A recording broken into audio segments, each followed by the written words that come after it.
stream to give a few moments to start up. Oh, wait, let's just sort out that one thing before we go anywhere. Bop. Bop. And, bop. Open up that. Wait.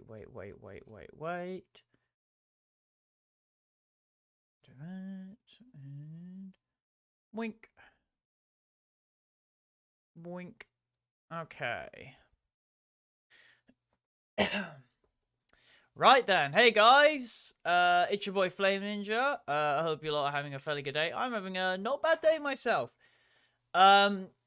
So yeah, I guess last time, of course, we were continuing a bit through NieR's C playthrough. Of course, it's a short stream, a very scuffed stream as well, because I was very ill and my brain wasn't working. But today, we should be able to finish up C, get ending D, because that's what I'm going to do, and start playthrough D into E.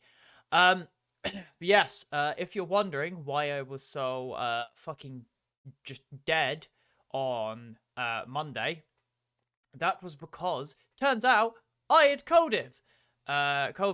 So that was an interesting thing to say. Well, have.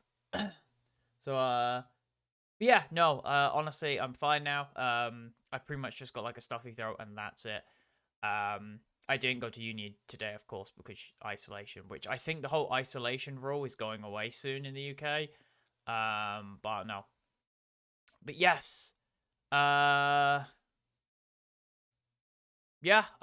So we're just going to be continuing NieR today, and I should be able to do the full stream today because again, I don't feel like shit. Again, just a bit of a stuffy, bit of a phlegmy throat, but that's about it. So yeah. I guess in this stream, I'll probably talk about all the topics I talked about last stream, since last stream was very scuffed because I forgot to actually show off the game, and I forgot to turn on audio as well. So I remember that this time. And, yes, your mum. Thank you, Okin. Also, it's good to see you, though, Okin, as well. It's been a while. Hope you're having a fairly good time. A fairly good day in general. But yes, I've had, the disease, just in case YouTube tries to censor or Twitch doesn't like saying, whatever the fuck the word it, you know the disease, the big disease, the one that's doing the fuckies. I got that pretty shit for like 2 days. After that, it's pretty smooth. I've had my vaccines and boosters, so I'm all good. The big evil. But yes, while I've been ill and out of it, much like Elkian says, I've been playing Pokemon. I've been playing Arceus, and last stream, which I'm pretty much just gonna bring up all the topics I talked about in my last stream because my last stream was so fucking scuffed. I should probably bring them back up and actually talk about them. Pokemon Arceus, really fucking good. My main thoughts on Pokemon Arceus is that Arceus is really fucking good step in a new direction for Game Freak, where I hope they keep, innovating and keep going instead of just, I really don't hope Game Freak goes, oh, this game was successful, let's do this game for 20 years. I really hope they just go, okay, this was good, let's just keep improving on this. And I feel like if they use Pokemon Arceus' map as a basis, we can skip this shit because we've been through this. We've already done all the ending B and stuff, so this stuff's gonna pass. But I really hope they basically get what is in the game and just keep making it better and better. That is copium wishful thinking, but I still do hope it does go like that. I've been catching Pokemon with God's balls. I do like how Arceus is pretty much just an isekai anime. You're literally an isekai protagonist. I want to keep the no battle catch mechanic. Yeah, that's honestly, that in general is just such a fucking nice thing. Pretty much, last stream, as I talked about, a lot of the things that are really good in Arceus were basically just like, okay, what if we just took Pixelmon and made it a game? Like a full game. And honestly, that seems like it worked. Because Arceus' freeform gameplay is just so fucking good. Everyone's scared of a Bidoof. I love the past setting of everyone being terrified of Pokemon. And I love the whole... It's the first Pokemon game to really bring up the fact of, like, Pokemon are terrifying creatures. Multiple times in the game, they mention how people have been gravely injured or killed by Pokemon. And it makes sense that they are not so willing to, like, become friends with Pokemon because Pokemon have killed people in that world. So I really do like the whole setting and entity. Another thing I like, which is such like a small thing, but I like how it's a thing. I like how by doing certain quests, you start populating the city with Pokemon. Like, you're slowly introducing Pokemon to the society, which of course later develops the whole Pokemon world. Because in the future, most of the Pokemon games where people aren't scared of fucking... Yeah, that's true. Even in, like... Hell, even in the anime and shit, Legendaries are very much just played off of, like, yeah, Legendaries exist. Cool. I understand that some Legendaries it's probably fine to not be afraid of, because they're meant to be, like the Tapus in Sun and Moon, they were Guardians. But a lot of other Legendaries just weren't ever sort of treated as threats and stuff, which is always just a bit eh. But I love Arceus' whole setting of making Pokemon actually like wild creatures who are dangerous. Bro, how people not scared of Yveltal? Exactly, literally the Pokemon of fucking death. Yeah, I honestly think Arceus is probably the best Pokemon game that exists at the moment. Do I think it's worth buying a Switch for? No, it's not like this fucking game that's going to completely transform your perspective of games. If you have a Switch, do I think you should get Arceus? If you like if you've been wanting to play Pokemon, 100 fucking %. I definitely recommend it 100%. Motherfucker can wake everyone just by kill everyone by waking up. I'm happy I can catch Darkrai. Yes. Pokemon Arceus has a feature in which, if you have either of the Diamond or Pearl remakes, you can catch Shaymin or Darkrai respectfully. I have none of the remakes because I did not support the remakes at all, because they were just more of the same shit Game Freak was doing, where they weren't taking anything and they were just lackluster in every way. And also the Diamond and Pearl remakes are just worse than fucking Platinum. So I don't see a reason to pick any of them when Platinum exists, which contained all of it. I don't know if anyone's angry about those Pokemon being locked behind other games, but honestly, I think that's fine, because Pokemon have had a lot of exclusive Pokemon events. For example, Arceus, you had to get a very specific item from a very specific real-life event. And it, like, in today's Pokemon, it is impossible to get Arceus unless you somehow buy the game and just so happen to have a save file with an Azure Flute in it. Which, let's just say, is a very low chance of happening. So, honestly, Pokemon being locked behind specific events and specific purchases, I think, is fine. The only one I disagree with was Mew on Pokemon Let's Go Eevee and Pikachu being locked behind an accessory. That was fucking weird. Being like, oh, you spent 50 quid, you get Mew. That, at least the other two, at least Diamond and Pearl, are arguably video games. Whereas the Mewtwo thing is a bit scummy. Yeah. But yeah, Arceus does so many things right. Of course, Arceus doesn't do everything perfectly. Got Mew and Jirachi in Diamond Pearl remakes for free. I see. Doesn't the graphics wise, it could definitely use an improvement. Honestly, I will say, as much as the graphics very much are pretty bad sometimes, once you actually get into the game and you like get immersed into playing it, you kind of just forget it, honestly, which is a weird thing I've noticed. Like, when I started up the game, I noticed, I was like, oh, these textures are a bit rough and stuff, but when you actually get into the whole game and you get immersed and shit, it sort of just starts to fade away. Especially if you like the lighting and just the Pokemon, having a Pokemon world that feels alive. That is one thing I say. Graphics don't mean shit. But of course, even though Arceus' graphics and stuff aren't the best, I feel like if they use Arceus as a base, they could expand upon it, much like they're doing with Breath of the Wild 2, where they're taking Breath of the Wild and using it as a base to then develop onwards. Yeah, graphics don't mean shit. I can still enjoy a fucking pixel game. Yeah, graphics aren't the most important thing. Art style is the most important thing when developing a game. When you're making a game, no matter what graphic quality you have, having a good art style will completely change the experience. Please don't make it into December Pikachu. Oh, Detective Pikachu? Oh, Detective Pikachu. Yeah.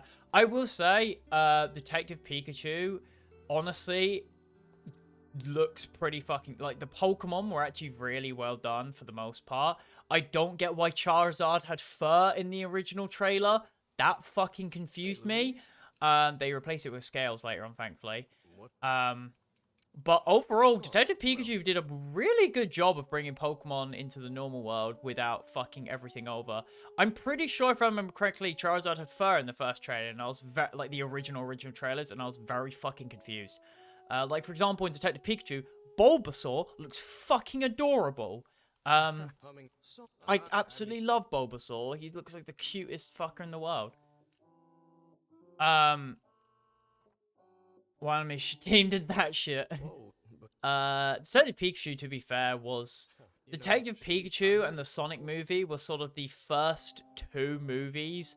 They're essentially the pioneers of, like, actually decent real-life video game adaptations.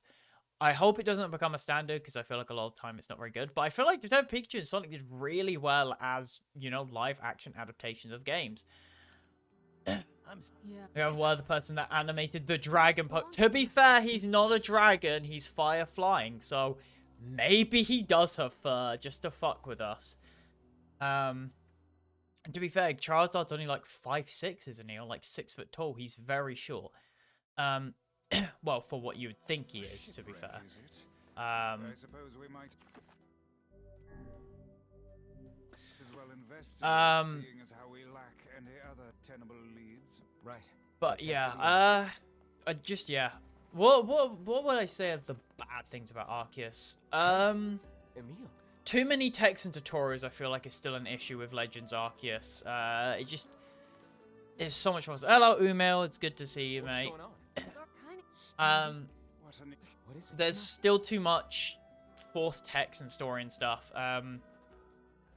I feel like they do need to cut that back. As much as Arceus is definitely the biggest, like, different Pokemon game, I still think there's too much text and shit. Especially because the story is okay. It's serviceable. It's not awful by any means. It's just very serviceable. Although I definitely do think Pokemon could become the basis for an interesting story, but if Pokemon's gonna make like an interesting story, I feel like they need to fully commit to like a 13+ Pokemon game where they don't have to sort of step around the ideas of death, and where they can just full out just like have the full things, where they can fully commit to concepts. Much like kind of Pokemon Generations and Pokemon Evolutions, which feel like much more mature takes on the Pokemon game stories. I feel like they definitely could have gone around that. Darren, I've been watching a Xenoblade 2 playthrough. Yeah, because the Earthbound came out on Switch. I guess that's something I can talk about. Ending notes for Arceus. Arceus really good. Could do some fixes. Hopefully, as the game goes along, they will fix stuff better. I'm happy with the KO mechanic right now. Yeah, that's fair. So, as for Nintendo Direct, the Direct we just had, what are my thoughts on the Direct? I feel like the Direct...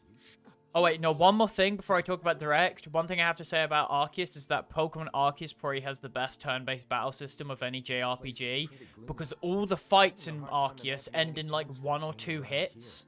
Like, every fight is just 1 or 2 hits and it's done. And everything, like, it's so fast and snappy for a turn-based action game, and I really fucking like it. If you're still missing on, I ain't gonna pass on, I'm gonna be a darn pancake, that's true. But, then, right, Nintendo Direct. My personal opinion of Nintendo Direct is meh. It's the definition of meh for me. To be fair, most Nintendo Directs for me are just the definition of meh. I honestly didn't get anything that I wanted to get out of it. Like, I was interested in Breath of the Wild 2, Rune Factory 5, Silk Song, Bayonetta 3, but none of that got any information. Also, Metroid Prime, the new one. I'm not a Metroid Prime person myself, but even that would have been interesting to get some information on. So it's quite a shame that a lot of shit got missed.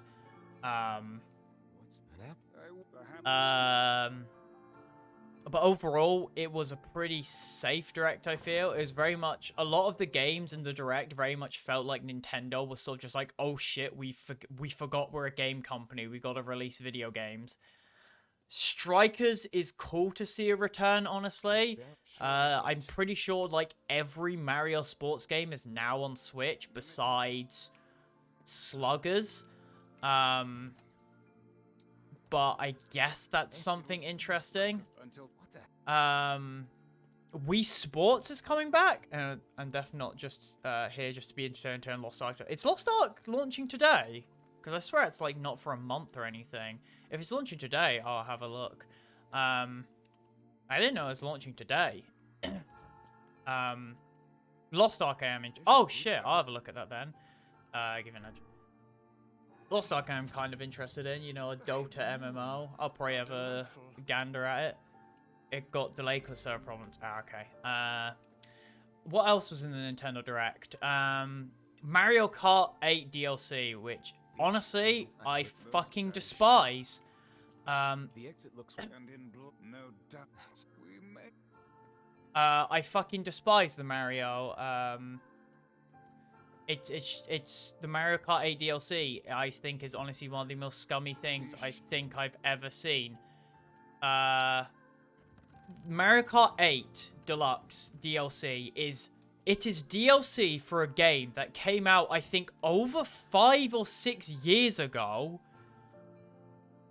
Got a deluxe edition on a new console and then got more DLC. Good job, Elkin. Don't see any shades around, at least. Fortunate for us. Now let no more time be wasted in our search for the town's... Like, seriously, I can't believe the fact that Nintendo is able to get away with the fact that they have re-released a game on a new console with a deluxe edition and then have the audacity to add more DLC.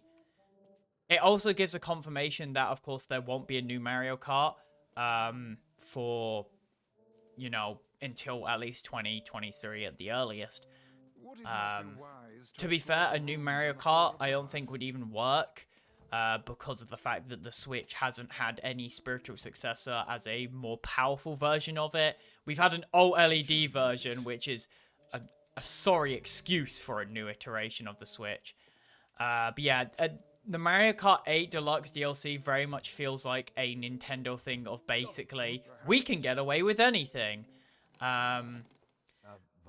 Earthbound getting ported is pretty cool, especially because we're getting Earthbound Beginnings, which has never existed outside of Japan, if I remember correctly. Of course, Mother 3 still doesn't exist, which is a shame, but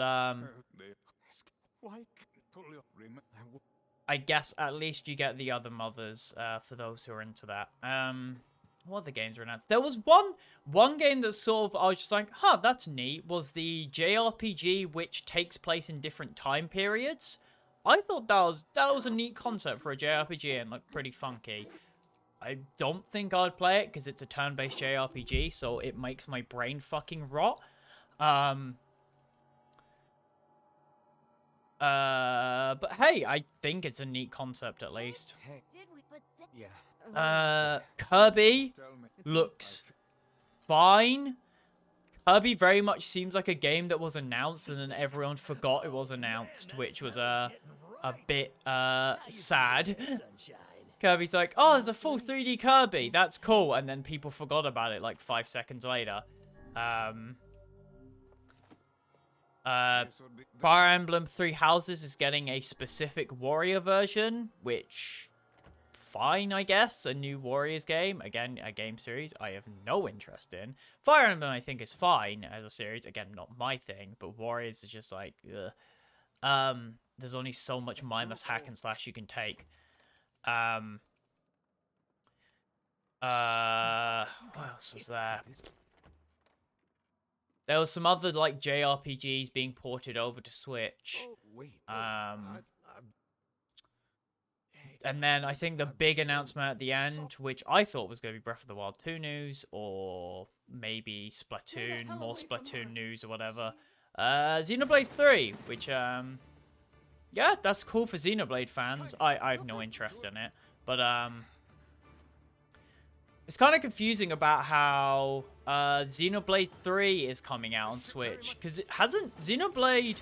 I'm pretty sure the Switch has already had Xenoblade 2 and then a remake of... Like, I'm pretty sure the Switch already has like 2 or 3 Xenoblade games on it already. So the fact that it's getting the third one made... I gotta give it respect, I guess. Xenoblade probably... I think Xenoblade as a series did blow up after 2. Yeah, it just seems like quite an interesting release. I mean, hentai tentacles while talking about Nintendo. It do be Japan. Ayo Boba. I mean, yeah, that's Xenoblade. Okay, but can we talk about how Taco Drum trailer used Megalovania? Yeah, that was one of the things that hit me as well. And I'm like, wait a second, is that fucking Megalovania? And it was announced. It's like, oh, cool. Of course, I have no interest in that, but I still found it funny that it's fucking Nintendo rhythm game is just like, yeah, we got Megalovania now. Because why the fuck not? Uh-oh. Whee! Oh, listen, it's singing. This thing actually thinks it's a person. Who's that hentai coach? Look at those tentacles. Oh yeah, I forget it speaks now because this is the next ending. It's basically a big monster that wants to be human, so it consumed other humans to try and be human. But I do know it's sure as hell trying to eat us. I mean, I can tell, Tyrion. You don't have to fucking say. The guy which is oh shit. I pretty much watched the announcement of a few mates, which is why that was fine. The thing is, I see people talking about Xenoblade 3 and stuff, and all like other RPGs and shit. And I'm just sitting there like, I feel bad for everyone talking about all these RPGs that are coming out, because I'm like, bruh, Elden Ring's coming out this year, and like, unless it gets delayed, it's coming out in like 2 weeks. No other RPG's gonna matter this year. Like, Elden Ring about to just pop out here and literally destroy every RPG that's ever been invented. As long as it's, you know, as good as the network test. Because that's the thing. Like, the bar for Elden Ring to be the best RPG ever made is be as good as the network test. Which I don't think is the highest bar to cross. Like, oh yeah, be as good as the demo you've already released. But my god, Elden Ring in 2 weeks, as long as we get no delay, that shit's gonna be beautiful. Of course, one thing about Elden Ring, which is a bit fucky, is the whole Dark Souls situation at the moment. For those of you who are out of the loop or don't know about the Dark Souls situation, basically some major exploits have been found in Dark Souls' code, which has led to some extreme hacking. A lot of hacking, like, issues, and has led to, like, actual, like, people being able to access other people's PCs, which is a massive vulnerability issue. Elden Ring says they're going to have multiplayer by launch. I honestly wouldn't mind if they delayed the multiplayer a few like a month or two or a few weeks just to make sure. But of course, Dark Souls Online is completely off at the moment because, you know, it's just how, it's just kind of, it's very fucky at the moment. Thankfully, I haven't played Dark Souls Online in God knows how long, because I've mainly been playing modded, and you don't play modded online because you just get banned. But yeah. My first playthrough of Elden Ring will be offline anyway, because I like to experience the games solo. But of course I do want to play multiplayer with some mates, because like most of the people I know are getting Elden Ring on launch. Even most of the people I know who've never played a fucking Souls game before are getting it on launch, just because it is the big game. I also think that talk is fueled by hype. I don't know if you mean Elden Ring or whatever, but whatever game you talk about is fueled by hype. But of course, Elden Ring is the game with easily the most justifiable hope, because we've had a network test, and people have already got access to the game, so we know that it's already good. It's just got to be. Yeah. I mean, Elden Ring is like the most anticipated game, but again, we've played Elden Ring. We know it's good. It's not that much hype when we know, I've played Elden Ring. I've played the network test. I know Elden Ring's really fucking good. It's just got to continue at that. It's not like I'm completely blind. Oh shit.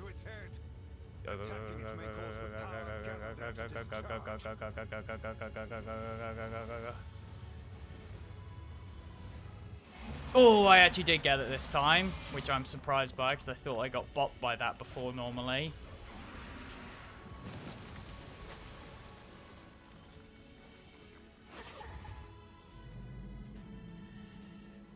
Oh, it has an actual different attack if you manage to destroy the head. Now's your chance. Run, lad. Oh, it's... Attack the part of her that looks like a girl. Oh shit, this is actually different. This has never happened before, because I've never managed to do the thing. Also, Dark Souls hacker situation have filled me with this ever-increasing dread for basically... Fuck! I got in the water! Ever-increasing dread for basically the whole year. Yeah, I've never played... I thankfully haven't played Dark Souls Online so long. It does make me worry for Elden Ring's Online, because of course Elden Ring uses a lot of Dark Souls 3 as a base. Dark Souls 3 and Sekiro, of course. But hopefully they can fix the situation. I honestly don't know how you have such a security risk. I don't know what part of a game allows you to access someone else's PC and how that even exists in a video game. It's very confusing. But again, these are Japanese developers we're talking about. They're not the smartest when it comes to PC work. Why do you think most Japanese games stay on PC console?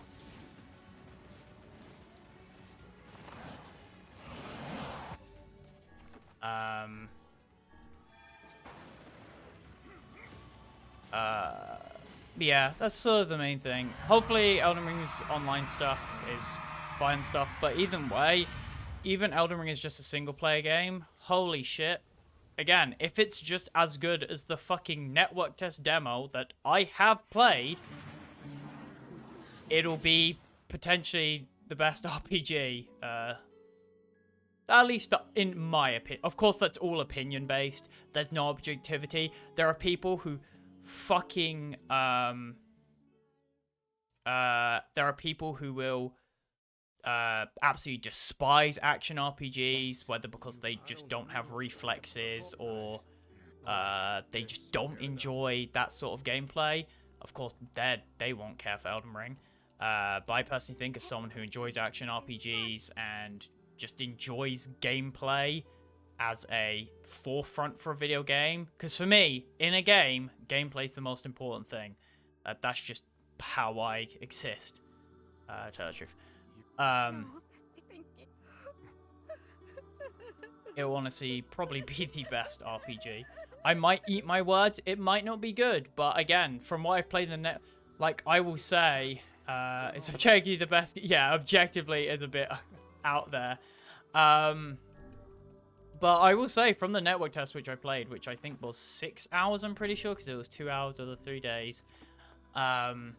Even just the demo, the network test, I arguably think that the Elden Ring network test could have won Game of the Year last year. To be fair, there wasn't too much competition, besides indie games. But I honestly felt like it could have, just because it had so much content in such a fucking short thing. And the fact that, from what we've heard, from what I've heard from Vati Vidya, in his non-spoiler review of Elden Ring, because he gained access to like a sort of, basically a bunch of content creators and reviewers gained access to like 6 hours to play the final build of Elden Ring. they've all just been like, yeah, this shit's fucking good. Well, Varty basically talked about it. And all the extra features that were added and shit, Wait. that shit's all good. After what or hearing, I know. I don't remember that cutscene. That cutscene might be new. I don't remember.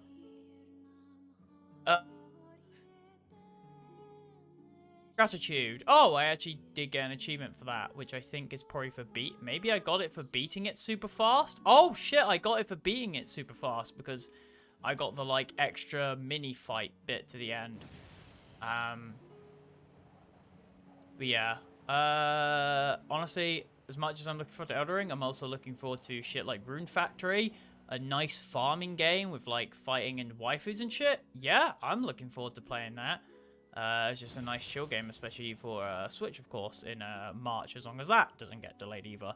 I'm pretty sure there was no reveal about it at the Nintendo Direct, mainly because Rune Factory has already come out in Japan, so I guess they didn't really felt like there was a need to, like, re-announce it on, you know, the Western side. Or maybe it's just because they don't find it interesting enough to continue with information, because I'm pretty sure I only ever got announced and then it never got any more information in like an official Nintendo setting. Yeah, I'm looking forward to that as well. Those 2 months are going to be pretty good, and of course and then what else? I guess later in the year, Breath of the Wild 2 potentially. Here we talk about, I don't know, Dread is somewhat painful. And to be fair, I don't know why you're dreading it. Nothing would have happened unless you played them online within the last few months, I think. If you have, then sorry for you. But if you haven't, then there's nothing you can do. They can really do, unless you're actually playing the game during that period. Nothing can really happen. And I haven't touched Dark Souls. That's how long. But either way, Breath of the Wild 2. I don't remember if Breath of the Wild 2 is meant to be coming out this year. If it is, cool. Definitely looking forward to it. And if it isn't, still looking forward to it. Just a bit of a shame, you know. It's definitely a longer wait.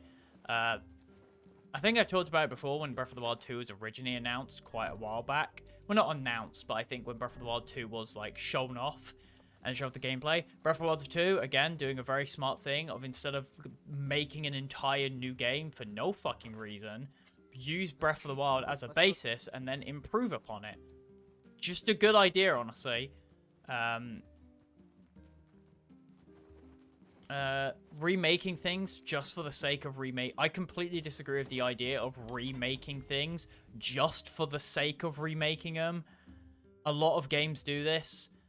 Some games don't, of course, but a lot of games just remake things for the sake of remaking things, and I don't get it.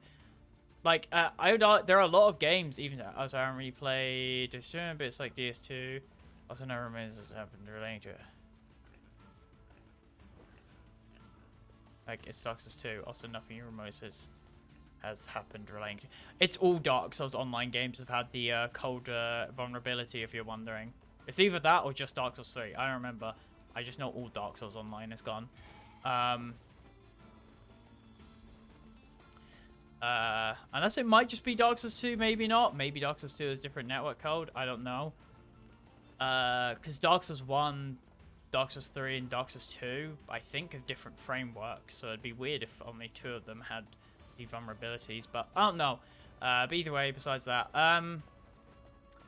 But I don't get this weird stigma between where people have, like, if people see something, like, reused in the game, they immediately go, oh, this is shit, this is bad, the game designers are lazy. When one of the biggest game of all, one month, I think it was just only DS3, but FromSoftware was just like, oh, shit. Ah, I see, I get you. Probably. Honestly, it's a safe measure to make. But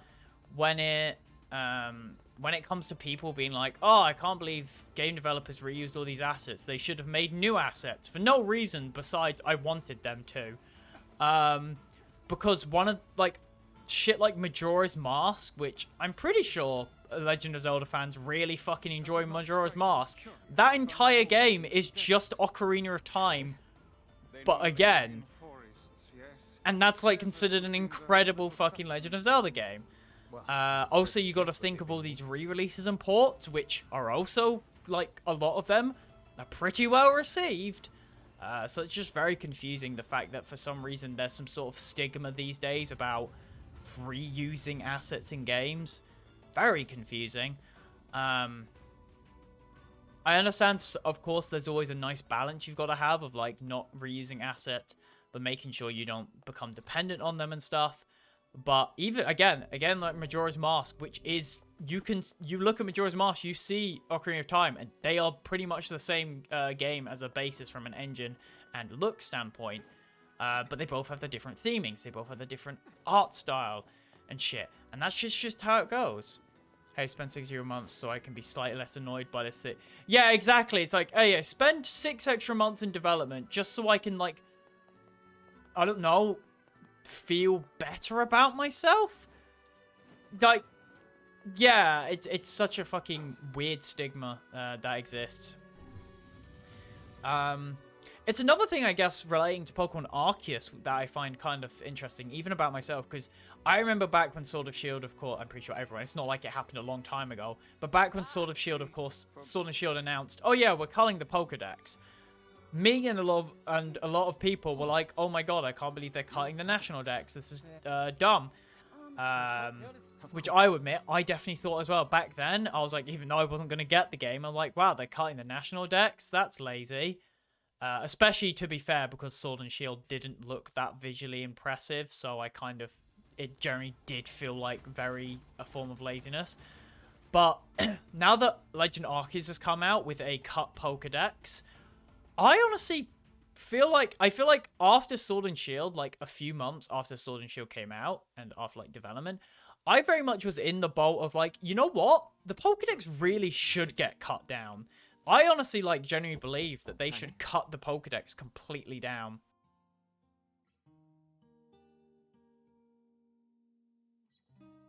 I've just got to quickly do something. Be back in a moment.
I am back. Right, let's go. Lazy non-game dev people criticizing game dev streaming. Yeah, people talking about stuff in game development without having any idea about how game development works is very, very fucking annoying. And it's not like I'm not trying to get on a high horse. I'm doing games programming in university. So I have at least a very, very baseline level of like game developing understanding. And you don't even have to get an education to at least have a base understanding of game development and have an understanding of the whole environment. Just do any sort of development or any sort of making something, and you will understand the general gists behind the processes behind game development. As much as I do hate the argument, oh, if it's bad, do it yourself, I still think that argument is really, really dumb, and is a completely useless argument. I do think you should at least have some level of understanding if you're going to criticize something. Everyone needs to blow off steam and celebrate Progressing once in making a out of a while. lot of research and engagement. Exactly. Plus, anyway. I feel like you should at least have some sort of idea in the thing you're criticizing. It's the reason why I don't criticize shit like stuff like even like something like My Little Pony and FNAF. I don't watch or play those games, so I'm not going to criticize those shows or the people who like them because I don't have the knowledge. I have no right to criticize them. So it's very much just like, at least have some sort of understanding if you're going to criticize something. Yo, I heard Lazy who called the Goblin. Yeah. I don't think Lazy's going to appear here, Elkin. I'm pretty sure Lazy's off existing in VR chat.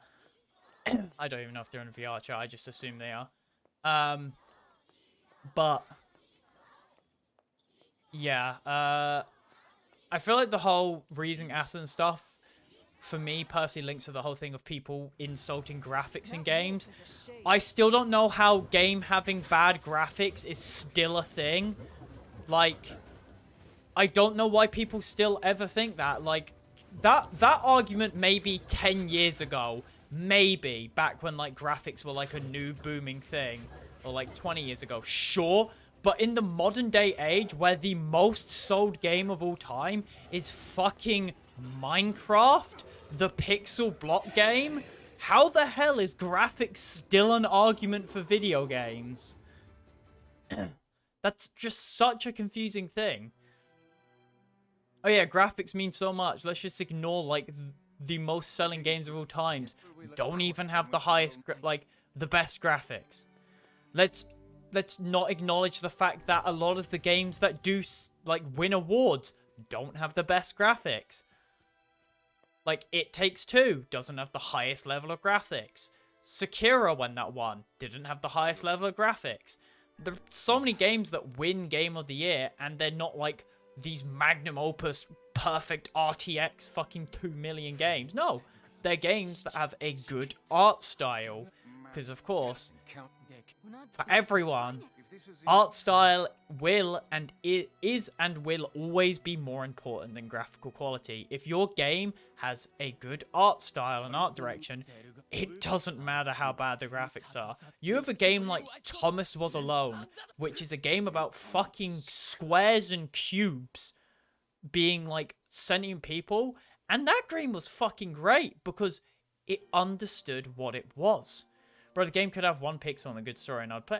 I mean, that's the thing. If a game was like fucking 4-bit or 8-bit, if it has good gameplay, it has good gameplay. And as long as you use what minimal things you have, you can do it well. I mean, think about it. Arguably, this works for even games like... a book is technically just a non-gameplay, text-based adventure game. A game with no... Think about it. Books have no graphics, and they're one of the most popular media forms that exist. So, I don't get the whole argument of, like, graphics are ever an important thing. Hell, as kids...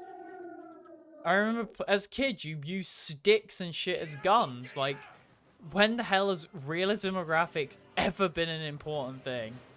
It's honestly the whole graphics argument is mainly just something that has remained alive from the olden days of gaming. Because back during, I would argue, most likely the Xbox 360, pretty much, well, I'd say from the GameCube upwards to, like, you know, till the Xbox One era, Xbox One and PS4 era, graphics were like a big talking point in games because it was like a big innovation. We went from games that were like sprites to now, oh damn, that kind of looks like a human. Especially with games like LA Noire, and a lot of like very the fucking Metal Gear Solid remakes and shit.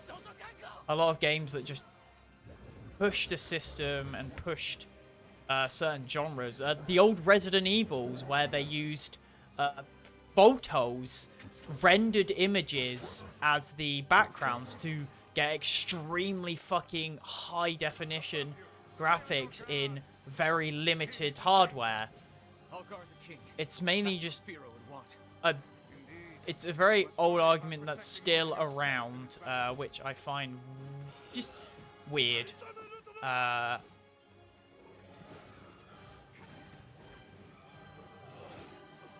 mean, if graphics were what were needed for a good game, then how come 90% of art is just fucking squiggles and shapes?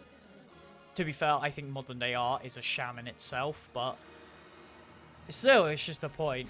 I've been brainstorming a 1D game now that you mention it. A 1D game could be interesting depending on how, especially if it's like meta and shit. But again, it's just like a game can be good as long as you use what you got and you use it fucking well. Cry of Fear got shit for graphics, but some yeah, Cry of Fear. Again, I feel like horror games in general are great proof on the graphical argument. A lot of horror games are made in like PlayStation 1, PlayStation 2 graphics because old, very janky graphics and very harsh visuals and audios create a way more terrifying experience, create a way more uneasy experience. Of course, you get HD games that, of course, still bring in the horror fully, like Resident Evil 8 with the whole, like, baby maze area. That was fucking terrifying, but I feel like old graphics do a really good job of just having uneasiness, of just, like, everything doesn't feel right. It also gives a great level of, like, uncanniness. Now we hold on. Yeah. So I think that's just, in general, a cool concept.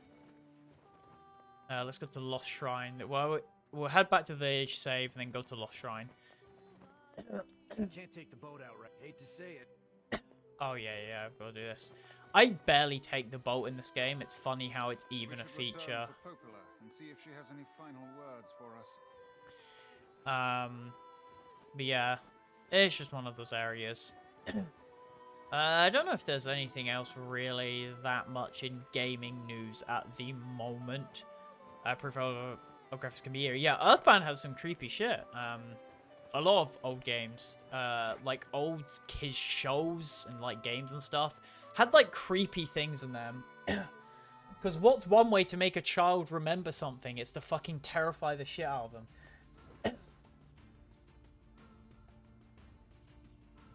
I feel like a lot of old cartoons were purposefully creepy just because they knew they would scar children, so children would remember it more. Most like, honestly, there probably were some shows that thrived off of that idea. Courage the Cowardly Dog, Misadventures of Flapjack. Both shows that just had fucking creepy shit, fucking elements and visuals. It would appear. What is? Listen, it's about this up. Yeah, this whole thing. So Kinda. Wanted to kind of now don't make Oh, pardon me. we're it's just I'm gonna Thanks. We're good. Bring back traumatic child content that we look back on fondly. Yeah. I honestly respect that sort of thing, though. Just the idea of let's scare children to make stuff more notability. Even in games and stuff, like a lot of games were remembered mainly because they had graphic content. For example, Mortal Kombat, I feel like would have never got as big as it did if it didn't like ride off the whole legal issues of like having gory video games. I see. And it's honestly just interesting how certain franchises only exist purely because of a gimmick they just so happen to be attached with rather than the actual content themselves. you're hope I I'll bring. Yeah. not hope anyway. I can't think of too many franchises which that's true. Mortal Kombat, that's definitely true. I feel like a lot of JRPGs, I feel like World of Warcraft's kind of that. Like, the reason World of Warcraft was super big back in the day was because it was not just because it was a game, but because it was one of the, it was an online experience. Back in the day when World of Warcraft first was created, there weren't too many online services to just talk to people. So World of Warcraft was pretty much a video game that came with a free online talking service. Probably also why so many old games have been selling as fuck Easter eggs. Yeah. And that's why a lot of creepypastas about video games are, of course, talking about a lot of old retro games, because those were the ones that were technologically scuffed. In a lot of ways. That's another argument about video games that I always find weird, is people talking about how video games these days are all buggy messes that, like, are like awfully designed and shit. And I will agree, certain games are, of course, exponentially worse than others. But have you played a lot of old games? Those things are janky as fuck. Mario 64 speedrunners are just straight up people deconstructing the video game because of scuffed code. To be fair, Mario 64 is probably a fairly big exception, because of course Mario 64 was like one of the pioneers of 3D games, so it makes sense. But still, there are so many old games that are just extremely fucking scuffed, and yet for some reason it's only these days we have glitchy games. I don't get that whole view, but that mainly falls into the whole nostalgia area. And I think a lot of the people who talk about how gaming is dying today is very people who say that gaming is dying, I think, are very narrow-minded.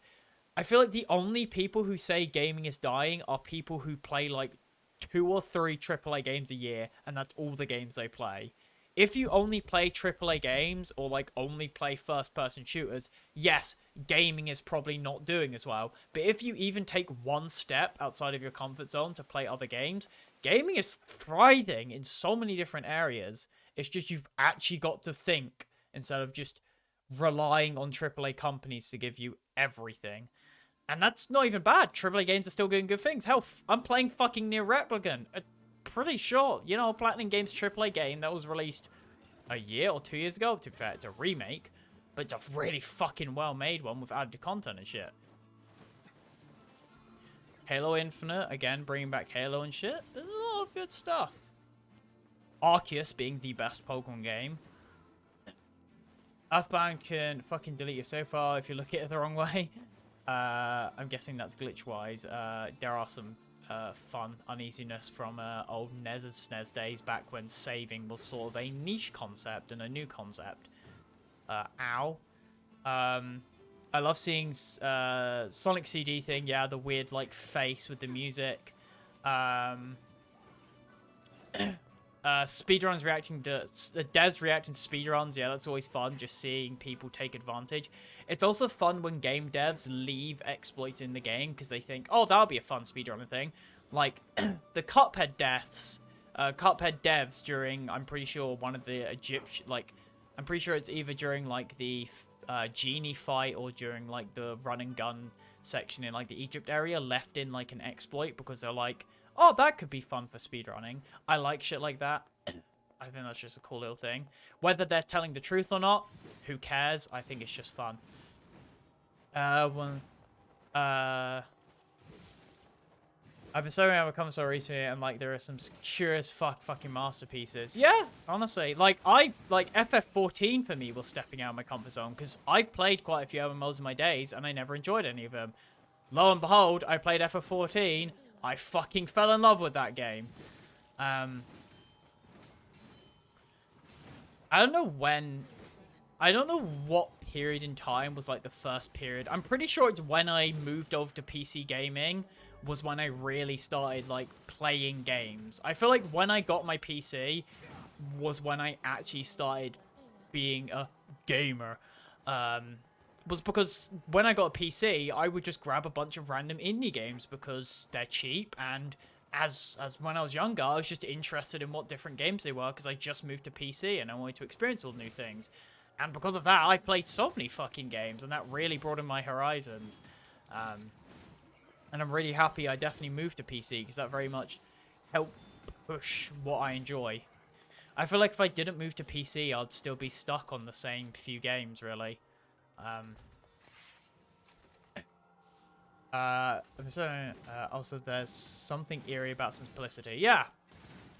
I mean, hell, I've even dabbled in a few horror games, as much as horror is definitely not my genre. Not even because horror games are bad, just because I'm an absolute fucking coward. I played when I had the Xbox Game Pass, because of course the Xbox Game Pass occasionally just does, hey, for £1 you get a bunch of games for 3 months. I played World of Horror, and I really fucking enjoyed that. A roguelike turn-based RPG inspired by Japanese folklore and Cthulhu mythos? Fuck yeah. That was cool. In like a weird, like old, like OS PC setting. I'm just randomly saying you kind of smell the other two. Antechamber, no horror, but something. Antechamber, yeah. The fucking drug trip of a puzzle game. I do want to try that at some point, but my god, is that game like a fucking acid trip of a puzzle game. In a similar vein to fucking, what's the name of the game? I can never remember. It's the game where, you know, reality is like, perception is your reality, or reality is your perception. I forget what it's called. Really cool game, but I just don't remember what it's called. The whole thing about, like, you can pick up stuff and you can, like, make them bigger and small. Superliminal, thank you. That's yeah, that's the one. Is it a similar vein to that? And games like that are just fucking fun. I really enjoy games that have, like, just a fun gimmick and really run with it. Like Superhot. Superhot is an incredible, like, it's a very simple gimmick, but it's such a fucking good and fun gimmick. Just time only moves when you move. How has people just not done this before? Like, holy shit. And a lot of games like that, like, they come out and then you're like, wait a second, why the fuck has no one tried this before? It's fucking great. Those games make my monkey brain hurt. Same, exactly. I don't play puzzle games for that reason. I've beaten Portal 1 and Portal 2, but I don't generally play many puzzle games because I'm not very smart when it comes to puzzle games, I'm going to be honest. I'm very much like a logic-based person, so when it comes to thinking outside the box, my brain shuts down. I would like to play a lot of puzzle game stuff like the old Bradin, you know, Superliminal and Antechamber, but my brain just doesn't work in when it comes to thinking outside the box. Bro, I got 4 minutes of the Portal into... Yeah, I'm being important. So Portal is fine for me, because it's simple enough for my monkey brain, but it's got some fun stuff to think about. And Portal, I feel like, never really goes too far out of the box. It still, like, feels within limit of, like, what it is. It's like Portal as a puzzle game is incredible because it has what its gimmick is, portals, and it just does that to an absolute refined peak. Somebody come out, I'm just like, how the fuck has no one thought of this before? Bug favors and nutshell. Yeah, there are a lot of games, even still today, which are just games that come out, and it's just like, why the fuck has no one done this before? Like, for example, roguelites over, like, the last few years has blown up as a genre because stuff like Binding of Isaac was like, yeah, this is a thing that people do, and it just blew up. Binding of Isaac and Spelunky being, I feel like, two of the main pioneers for roguelites. And just really sort of cemented it as a full-on genre. There's just a lot of really cool game ideas that come from just people throwing anything at a wall. That's what I feel like is the cool thing about indie games, is that, of course, these days AAA companies can't really be risky with their games because they've got an entire company, hundreds of people's salary. Like, of course, a lot of game devs are very greedy, like the higher ups. But when your entire when a single game determines whether the people in your company will get to fucking keep their jobs, you can't really be that experimental. But of course, with indie developers, of course, it's a lot of indie developers are in a similar situation where it's like, if the game fails, they're fucked. But with indie developers, it's very much a small team or 1 or 2 people, so they can be a bit more risky. And I guess the indie genre, in the indie area in general, is very much a place where you have to experiment and you have to be risky, because it's the indie game space is obviously way harder to stick out of, because of course that's just how it is. It's kind of like why I feel like 2D platformers and indie games, as much as I'd like to try my hand at dabbling in a 2D platformer, 2D platformer is an extremely oversaturated genre these days. And yes, there are still really good 2D platformers. Celeste, fucking Shovel Knight, other games I can't remember right now. It's still just a very oversaturated genre with so many games, because of course 2D platformers are a very simple game to make. Because of Black Disease. I just gonna have to quickly think this quickly. Body from Soul. And corresponding shells. There you go. It seems the way is open. That's why I feel a lot of people have nostalgia for the old days of games, back when game developers were a lot more experimental, because I feel like back when a lot of people were children was during, I would argue, a lot of game nostalgia comes from the GameCube N64 era. And that was, of course, when 3D was a new innovation, so everyone was basically going, okay, this is a new thing, how do we make money off of it? Sorry. And that led to a lot of different games, I feel. We spoke to truth. We really Oh wanted god, to game, avoid this. now, don't fucking... Oh, well, now I'm gonna have to wait for this. I just sat on my leg and I can't feel it. That's your L update for now, thank you. Thanks for the L update, very useful. My game just decided to die right now because I think the controller slightly wiggled. So I'm gonna have to give the game a few moments to calm down its hissy fit.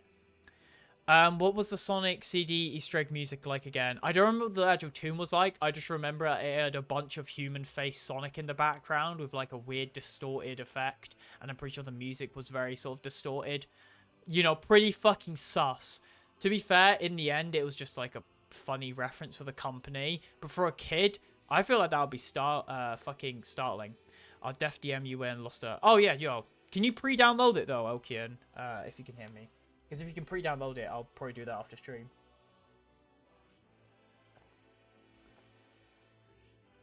Okay, I will do that after stream then. Is it on Steam? I'm pretty sure it's on Steam, because I'm pretty sure I remember seeing it on Steam. Possible. Hoping to put it off for 100 years But, until the next generation came along.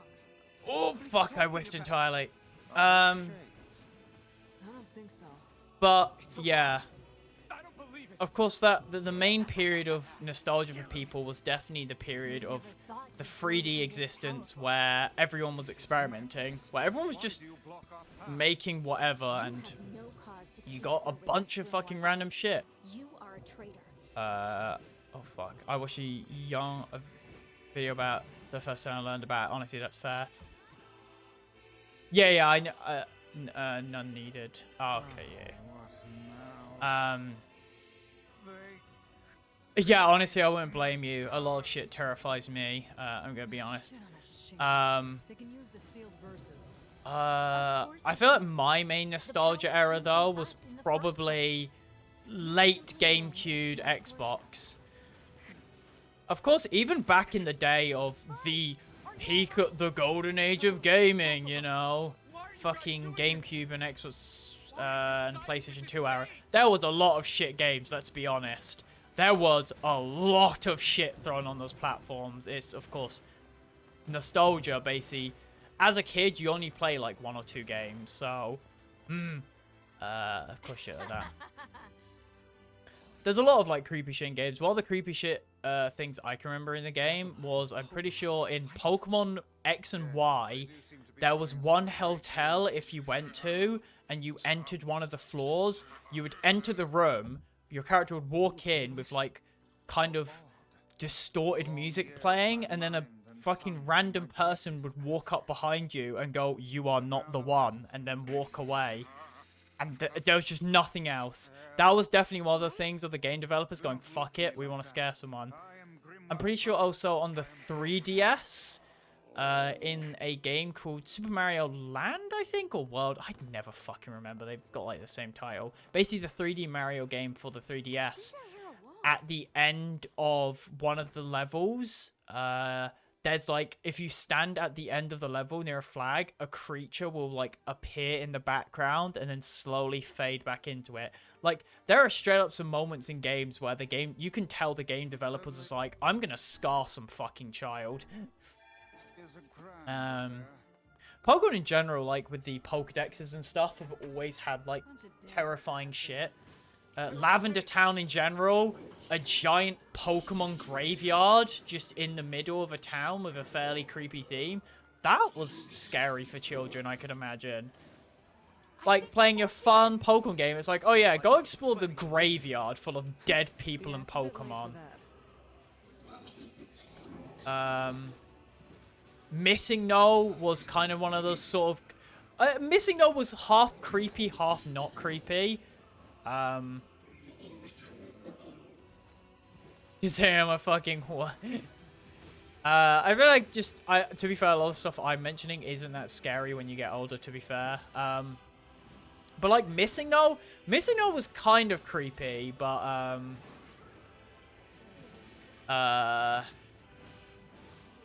it very much, Missing No loses a lot of his creepiness when it's just like, as a kid, I remember being creeped out by Missing No because it was like this spooky special Pokemon that fucks with the data of the game. But now that I know it's just game code fucked, it doesn't really scare me. I watch horror movies for at midnight because I'm big down and that's why I never sleep. Oh, I see. Yeah, I don't really watch horror movies because I'm a pansy. So I just don't watch them because I like sleeping, thank you very much. To be fair, I don't watch movies in general that often. But even then, I think I've maybe... The only horror movies I've seen are the parody horror movies because they're just funny.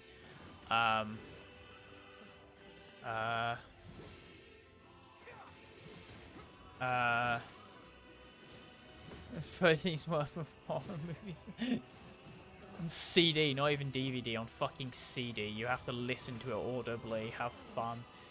That's also a crazy thing to think about how, like, PlayStation 1 games and shit ran on CDs? Like, bruh, not even fucking, like, full-on discs. Fucking CDs. CDs nuts. No, but, even that's just a fun concept. The idea of how much just gaming physical media has also changed over the years. Damn it! They won't stop coming. Giggity. Thank you, character.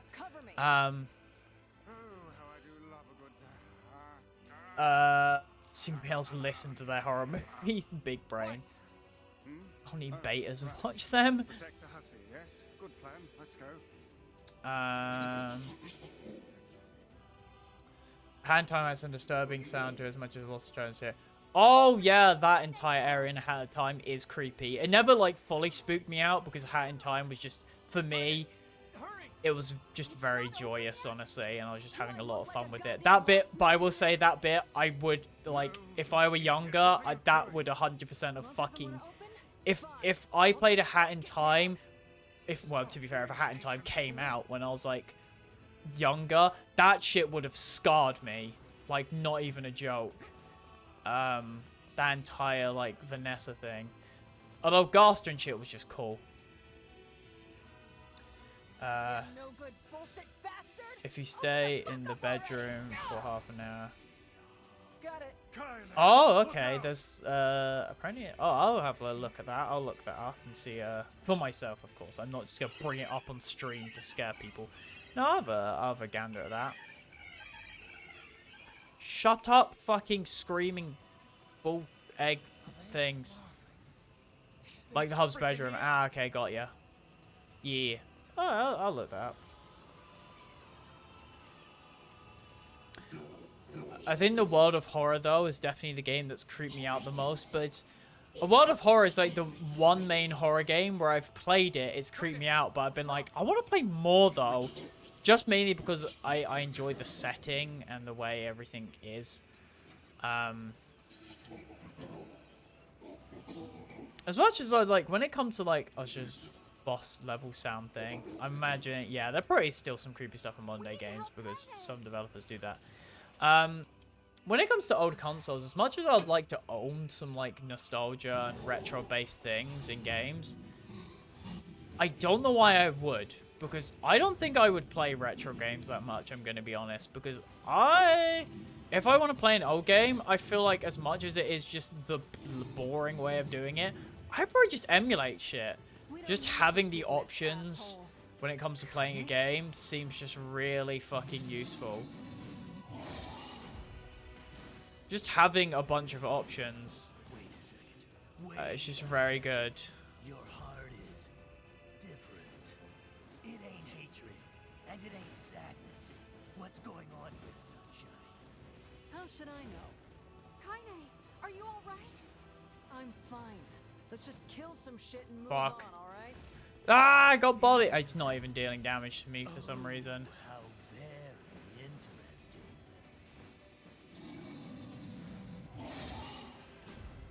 And just, I don't know. Because I'd like to own like the retro consoles, but hey, I don't know where to put them. Probably move it stream like because VSC go live again. Okay, Oaken, have a good one, mate. Another thing I guess about retro games, as much again like the whole thing about, I love the idea of owning like a full shelf full of video games from a bunch of different generations, but I don't. That's just such annoying. That just sounds really annoying. Having to be like, okay, I want to play a game, I better get it off the shelf and then make sure the correct console's connected and then put the fucking game in. But if it's like an old console, the game might not even load properly. And it's just like, ugh. There's a reason I moved over to completely digital. Was just pure fucking convenience, I'm gonna be honest. PS Split is an identifier myth to not, for me to not be scared about anymore. Oh, okay, that's fair. Don't fall victim to such distractions. To be fair, I feel like the whole not knowing about it probably makes it more scary. Hell, I can't count the amount of fucking creepypastas that have been created from Undertale, even though... Because Undertale has had some, like, slightly more creepy stuff in it, but it's never been that creepy, but of course the fans went fucking buck wild. Because the less content a game has, the more fan content there's going to be. The more blank slate a game is, the more people can adapt it how they want. Which is why stuff like FNAF and Undertale has massive communities full of a bunch of fan-made stuff, is because those games are pretty empty at a basis and very basic. Please, hurry! Like, I don't see many, like, fan universes for Skyrim or shit like that, or many alternate universes for Fallout, because those games have just got so much shit in them that you don't really need to make extra stuff to compensate.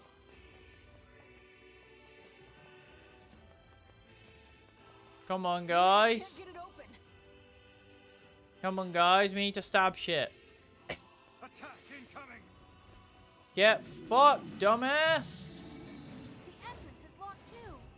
It seems we are in a To be fair, of course, there is always the consequence of making a game with too much lore. I think there are a lot of games that have just too much fucking story. Like, we get it. You have a deep world. But just calm the fuck down. It takes a lot more skill to make... I feel like it takes a lot more skill to tell a good short story than a good long story. Shouldn't have killed her friends. It straight up is a skill being able to take a bunch of information and crumple it down to a small amount. I think the same about stories. I think it's way more difficult to tell a really good short story because, Hate is just you know, another just crutch for how you. writing is. Having less space and less room to make a story, make characters and stuff, and being able to make it good, it's just an incredible skill. But a lot of I'm not like that at all. JRPGs, you know, don't really... I'm pretty sure I mentioned this before on a stream about, like, JRPGs are the complete opposite of less is more. A lot of JRPGs is just throw so much shit at you that eventually you just give up and listen to the story. Dragon Quest, I feel like, is still one of the good games where it never takes itself seriously. I'm pretty sure Earthbound back in the day never took itself too seriously. It had dark content, of course, but it had a lot of lighthearted, and the story was never super duper complex. It had dark elements, of course, which was fun because Earthbound is meant to be like, it's all nice, and then it really isn't. But the story was never like super complex. It's identifiable enough as a, but it was absolutely unidentifiable as anything. I mean, so much. That's pretty good.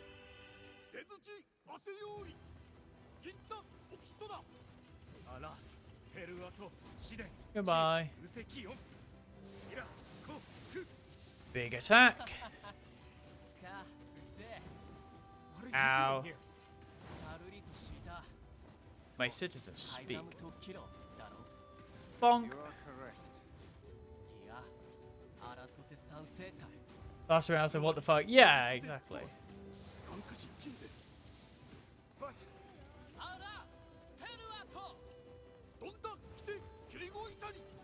Yeah, baby. This moment would be really impactful if this wasn't the fucking third time I've seen this scene. Don't worry, I'll knock it over for you guys. Good thing I gotta skip all the cutscenes now because I don't need them. Let's heal. I need a drink before I continue.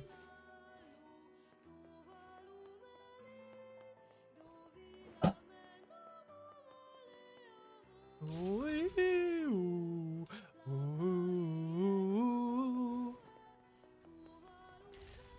Meow. Fucking meow. Fucking meow. Lost Ark does seem interesting though. I guess I can actually talk about Lost Ark. I don't know too much about it, which is probably a good thing because less is more. But as far as I'm aware, it's like a, it's basically if Diablo was an MMO from what I've seen, you know, an action RPG MMO with a lot of what seems to be a lot of fan service. I probably will play as a female in that game, I'm going to be honest, because it's not like a main MMO for me. So I don't mind. Me club stoic hint, man. That's always fun in stories where characters like go to swear but then they cut themselves off because you know when you know. Honestly, I feel like a lot of, I'm pretty sure that sort of is a rule for a lot of like really good childhood content, is content that is good for a child but has depth for an adult. Like whether that be adult jokes or whether that be just toning and stuff. I literally am just gonna walk into her. And I killed her in like 5 seconds. Good job, me. I'm the main character. Get fucked. please, don't do this, Popola. You and Devila were like parents to me. Those two have watched the world wither for time immemorial. I'm gonna have to press start in a moment because my HP. Yep. Where's my spirit? I don't want to do this. I'm just gonna have to stay back and wait for all the dialogue to go away. And start fighting. It's the only way. Can I actually kill him now?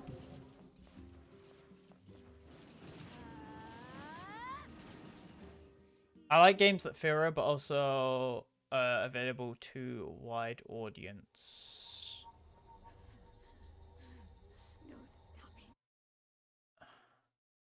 Sorry, could you explain that more, Umel? Because I'm a bit confused by the wording of that. I like games that feel real, but also are available to a wide audience. Oh, what the fuck? Okay, this is new.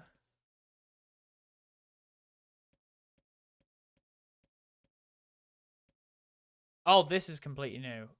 Are they games that are real, but also are available to a wide audience? Isn't that a lot of games? I'm kind of confused. I guess games that feel real, but also... I'm confused by that. Just one created by Stream. She reached for 6%. In fact, his hand has disappeared altogether. Only bone. Oh. This is death. Wait. In a glorious light. Oh, is this the ending C or ending D? Emil's dream promise. I don't remember this. This has to be new. Her twin sister. Erica's a brother and president with host of Dust Bunnies. Oh.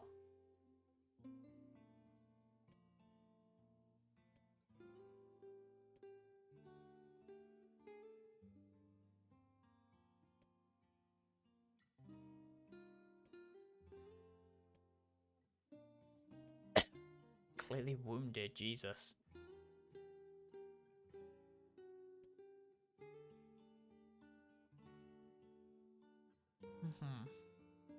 Oh, okay.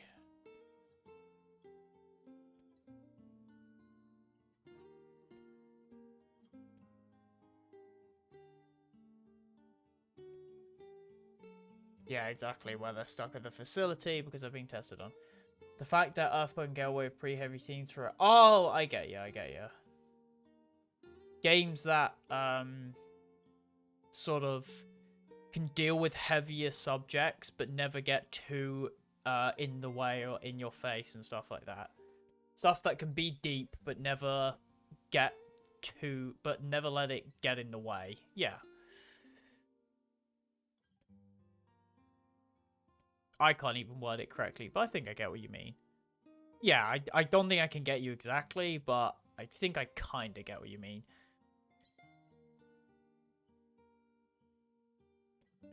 She is the closest thing she has to her mother. For both the time she takes, something's different today. Birthday? Death day?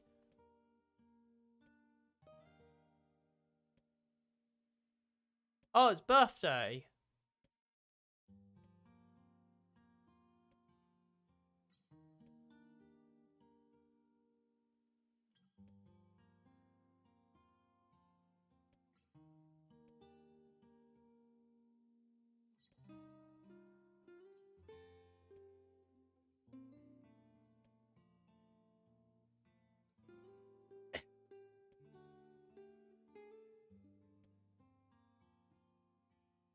Aww.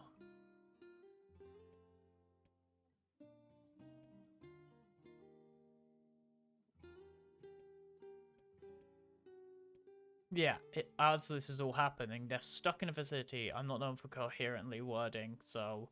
Coherent wording. Sorry, honestly, I'm not good with wording either. This is wholesome. It's wholesome for now. Talk about happy kid stuff, which goes dark. You put sending on my eyes, really, my time has come. My physical recall, I just return her. I feel like braced on this horror fate that left me. Sorry, I can't keep my promise. I'm so sorry. You know, just hold on. Oh yeah, because this is I skipped the cutscene where Emil dies, of course. So that was meant to be Emil's like death. Please, wake up.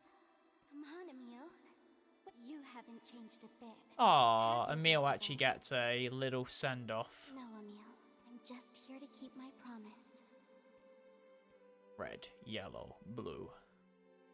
I told you I'd always be watching over you. Don't worry about it, you butt. Looking after little brothers is just what big sisters Oh, Emil do. actually getting a send off. Looks like I'm out of magic, but you are with me. I'll always watch over you. Don't cry, Emil. I want you to be happy. Promise me. Oh, because this is how Emil ends up waking up in the desert at the end of ending You'll live. B. Yes.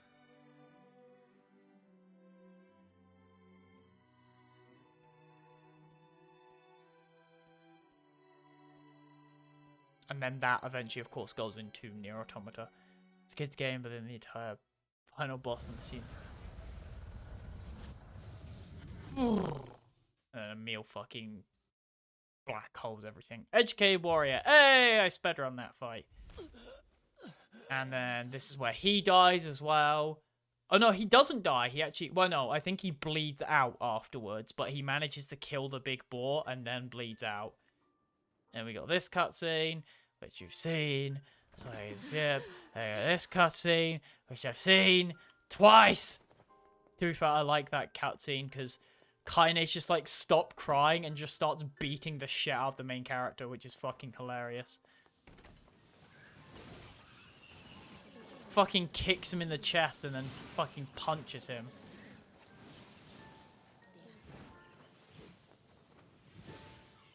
Uh-oh. Uh-oh. Hey, I got one of your bitches. Oh, gaming. Oh, gaming. Me through. I am gaming. Ah, fuck. I got outgamed. Oh. No, there's just a lot of gremlins going about, I'm gonna be honest. Hey, opa! Finish! Wait, there was like a finisher button? It just said finish. Gremlin! Oh wait, that gremlin's dead anyway. Pardon me.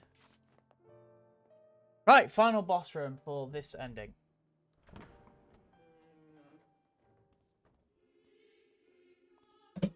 Housekeeping.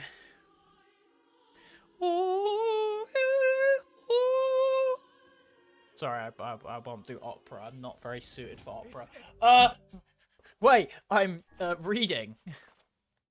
Can't express words how heavily it makes me feel to say when Pokey talks about being scared about stuff. But still being so mockful of you. I respect that, honestly. I've yet to play Earthbound. I don't know if I will. I probably will, because it's definitely one of those landmark JRPGs, and it's definitely, you know, it's a JRPG that has enough charm to it to actually get around the fact that it's a turn-based RPG. How could a mere tool hope to stand against the Shadow Lord? Don't speak in such a manner, fool. I am nothing like you. Book burner. Got the achievement for killing him fast. I'm getting all the fucking achievements now. I know. Hey, sunshine. I ain't certain about this, but I think your heart is evolving. The hate is gone. The sadness is gone. It's just a bunch of white light now. Bonk! What the hell's going on here? Yeah, Tyrion, sorry. Kaine's thinking. Clear of vendetta. Oh, I have a strong... It's less of a vendetta, more of just turn-based RPGs bore the shit out of me, combat-wise. I acknowledge that there are good turn-based RPGs, like, I want to try Persona. I feel like, for me, the only turn-based RPGs I care for are ones where they actually do stuff. They do enough stuff outside of the content to be worth playing. But yeah, I have a vendetta against turn-based RPGs 100%, most of them. I just have no care for turn-based combat in general. I think some games do it better than others. Like Undertale does turn-based combat pretty fine, with fun movement in between it. Pokemon, the latest game, the turn-based combat is super fast and snappy and ends in like 1 or 2 hits. So that's all good for me. But I have no care for like 30 hours. Because you gotta think about it, with me, with turn-based combat, the reason I don't like a lot of turn-based combat is because 50% of turn-based combat is just hitting the same button without like any change in the environment. Pretty much, I don't like turn-based RPGs because they're mostly mindless. Of course, some turn-based RPGs you've got to think here and there. But also so much time in turn-based RPGs is wasted just for animations. It's the reason Arceus is really good, because the old Pokemon's attack animations, like, turn-based RPGs are so slow. Arceus is probably like the fastest turn-based RPG I've seen, because in Arceus, you click a button, you attack, and even defeating enemies in turn-based RPG takes 7 years. Not even like, I mean once you've killed them, because in most turn-based RPGs, you defeat an enemy, and then the game's gonna go, okay, here's the money you gained, here's the XP you gained, here's the characters that leveled up, oh, some may have learned new moves, oh, some got these stats boosted, oh, but they need to replace this item, oh, but you may not have this many items, so do you want to, like, there's so much shit which is just unnecessary, which Arceus very much shows. In Arceus, when you beat a Pokemon, the fight just ends. It's just done. And all the like leveling up and stats and stuff is done in the background, and you only pay attention to it if you care to, which is fucking great. It's so much better than having fucking, at the end of every combat, having to have fucking 20 minutes of just text bollocks about stats and stuff that you can just look at or might not even care about in most turn-based RPGs that aren't difficult enough to warrant looking at stats. Of course, stuff like the old Shin Megami Tensei games, which if I remember correctly were pretty fucking viciously difficult, knowing about stats and shit was important. But it's just turn-based combat most of the time is so slow. Certain games, of course, get around this thing by having stylish combat. Like Persona. Persona's turn-based combat is still quite slow and clunky, but it's very flashy. So it's sort of, and it's got a lot of style to the UIs and how the attacks are done. That, you know, it does it well enough. And of course, some turn-based RPGs go the route of adding extra stuff to the actual combat. For example, Final Fantasy VII sometimes will have like real-time events added to the turn-based combat, where like one of the early bosses has a whole gimmick where you wait for his tail to go down or tail to go up before you attack him. So you have a real-time element added to the turn-based combat, which adds some interesting depth and variety. Of course, that's few and far between when it comes to turn-based RPGs. But hey, there's always some games just do it better than others, but overall, turn-based combat in general is just not my combat system. It's like RTSs in general. Halo Wars and stuff is fine as an RTS, but I've never been the biggest fan of like controlling a bunch of units. There probably is an RTS out there which is really cool and stuff, but I've just never been the biggest fan of controlling units and stuff. I'm much more a person who likes to just do things myself. Which is hell. It's even the reason why in a lot of video games I don't like using vehicles, because when I'm in a vehicle in a game, I don't feel like I'm doing the work. I just feel like the vehicle's doing the work, which is a weird thing to think, but I feel like it's way more badass to run around as a dude destroying shit, even like vehicles, than just, of course a big tank's gonna destroy people, but being a dude destroying a tank, that's badass. But goddamn, we had fun, huh? Oh, this is extra. Oh wait, this is the extra thing, isn't it? Aine's being taken over by the shade. Wait. No. No. It wasn't fun at all. I turned you into a killing machine. I spread evil and chaos around the world. But it all feels For example, what I mean is Chicory at its core is a game for all ages, but then it just talks about depression. Yeah. You gotta respect like child games which are for kids but talk about real life subjects in a respectful manner. Beside me for a little too long. Sunshine. Ah, my fucking hand! I just smacked you on my desk. Stop. Don't be nice to me. Don't make me feel like this. Kaine's about to be fucking become a giant shade that I have to fight. I'm gonna swallow you up, Sunshine. Gonna swallow you. Are you okay, Kaine? Listen to me. The shade inside me is growing soon. I can't hold it. Kaine, you have... Just shut up and listen.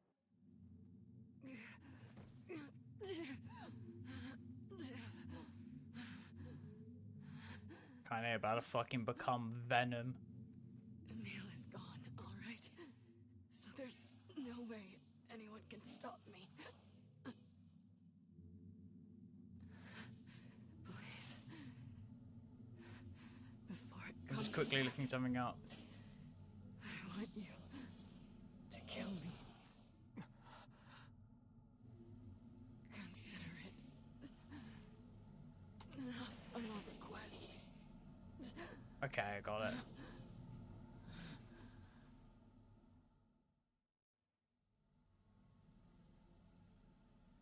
Do I gotta make a decision? Oh wait, yeah, because it's an extra enemy. Boo! Yep, Kaine's become full shade, baby. We're gonna have to fight this now. Uh-oh, SpaghettiOs.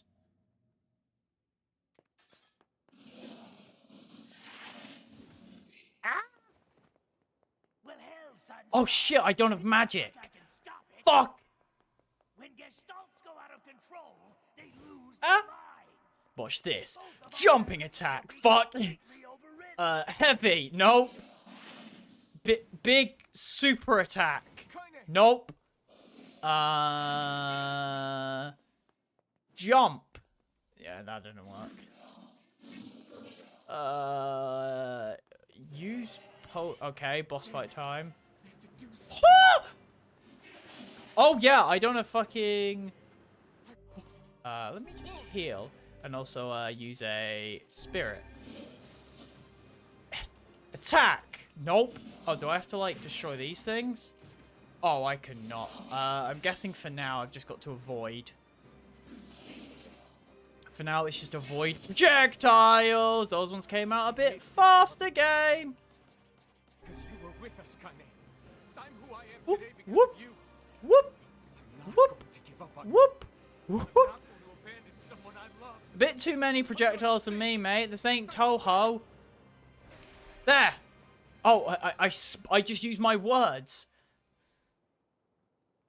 Well, Who said that? it don't matter, so don't. Wait. I said, listen. Okay. There's a way to save Kaine's life. All right? Okay. But you're gonna have to make a difficult decision. Will do, mate. Do whatever it takes. Yeah. When the time comes, I'm going to pin Kaine down. Okay. And as soon as I do, you need to stab her in the heart. That won't save her. I can't. Fine. Don't believe me. Stand around with your thumb up your ass and watch her die a terrible death. Damn it. Bonk. Let me parry. There we go. Okay. Wonk.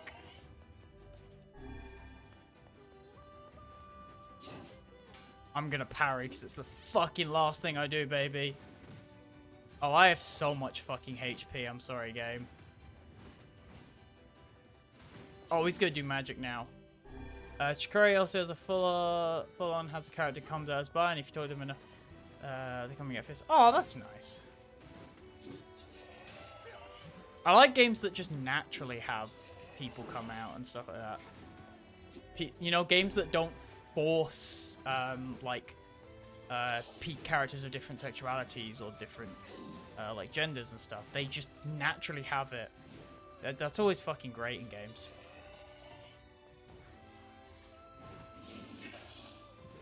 Hell, I'm 90% sure the character I'm fighting right now is actually canonically trans. Well, not trans. I forget what the term is for someone who has both genitalia.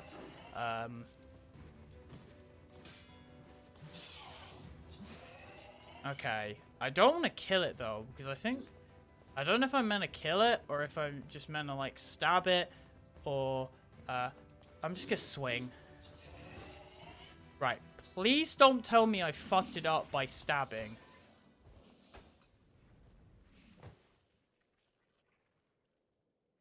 Very nice. Please don't. Now, if you want to save your precious Kaine, there are two ways to do it. Okay. One is to plunge your sword into her chest. And kill her. Yeah. That's what she wants after all. Who's unisex or intersex? Yeah, it's one of those, yeah. Life. What's the other way? The other way is to make her a normal human being. By giving her my body. By yes, exactly, because I'm a shell. I'm a shell, and Well, she's a there you shade. go. Good luck with that. Yeah, give her. That shade. The one who lives inside Kaine. Why are you trying to help her? I mean, I help him. Probably for the same reason you are. We're friends. Enough talk. Make your choice. Oh, baby. Talk.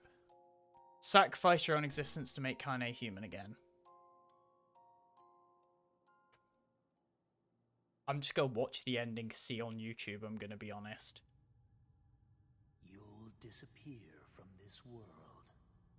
Your sister your friends. Everyone in your life will forget you. You gotta make a sacrifice, You boy. and any sign that you ever existed will be erased. Sometimes you gotta do But what you in gotta do, exchange, boy. Kaine will return to her mortal life. Yep. All your save data will be erased. Are you sure about this? Yes. If you like this, you can always return to section by clearing. Yes. All save data. Yes. Yes. Enter the name of the player to be... Oh, wait, shit. Fuck! Zaner! All save files will be erased. It's doing the near thing of erasing everything. Just gotta sit here with my hand on my stomach, being fat. I'm not fat, I'm a fucking stick, but...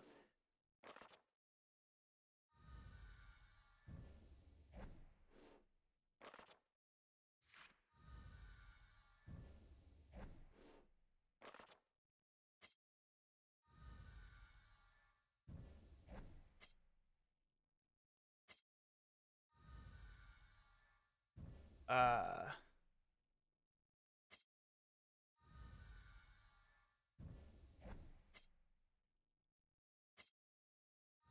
Yeah, exactly.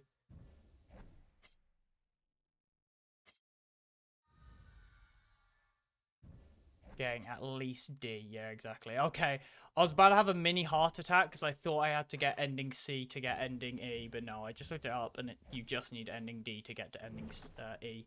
And here we go. There go all the save files. Oh, includes carrots and shit. That's cool. Whoa. And with that, all of my save data's fucking gone, and I am dead. I've literally been Thanos out of existence.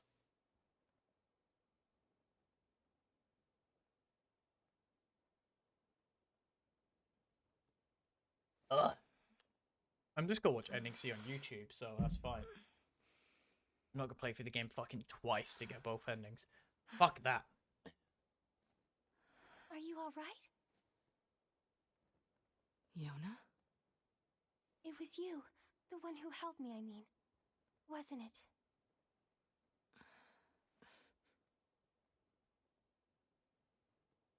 I'm dead.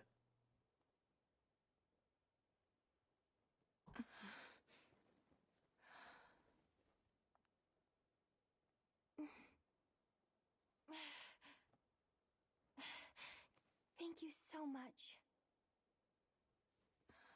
Aw. I'm glad you're okay. Kaine can now live a normal life because she doesn't have a fucking shade infecting her now. What's wrong? Huh? I mean, you defeated the Shadow Lord and everything, but you don't look happy. Well, yeah. I've been I don't. murdered.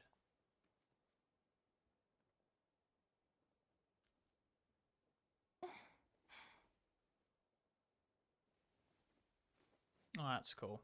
This is a lunar tear. How pretty. Oh, yeah, that was the lunatic the main character gives to Kaine, yeah.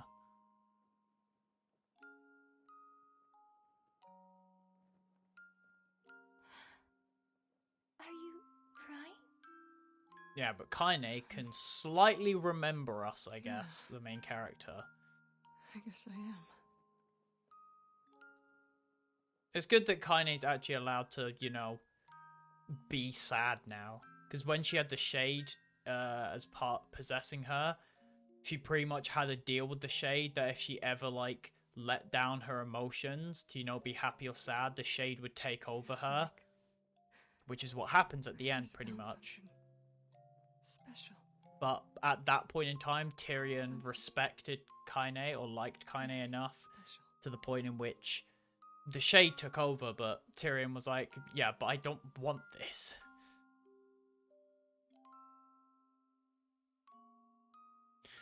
Bum, bum. Aaron Bent, your boy. double A's. Having double A's in a name. It's honestly interesting, a bit redundant. I like you've got all these names and then you've got all of Square Enix Europe. It's like, oh, you've got all the names and then it's just like, yeah, all of, you know, fuck Square Enix Europe. They just get a single thing. They don't get their names. Yo, my boy Ben Leapley. Lepley? I don't know. Cao Li. Shen Shupeng. Chris Tao. You know, your boy. DC Douglas. Yeah, Grimoire Noir. Yo, that was DC Douglas? I didn't fucking notice that. David Ribbs. Nice. East Connect. I thought that was a person called fucking East Connection. That would be a shit name. Eric So. So, I guess.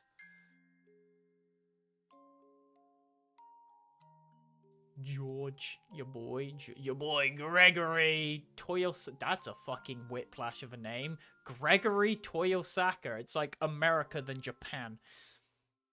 Fuck. Respect. Hiroshi. Oh, good thing they don't have the extra thing in the end.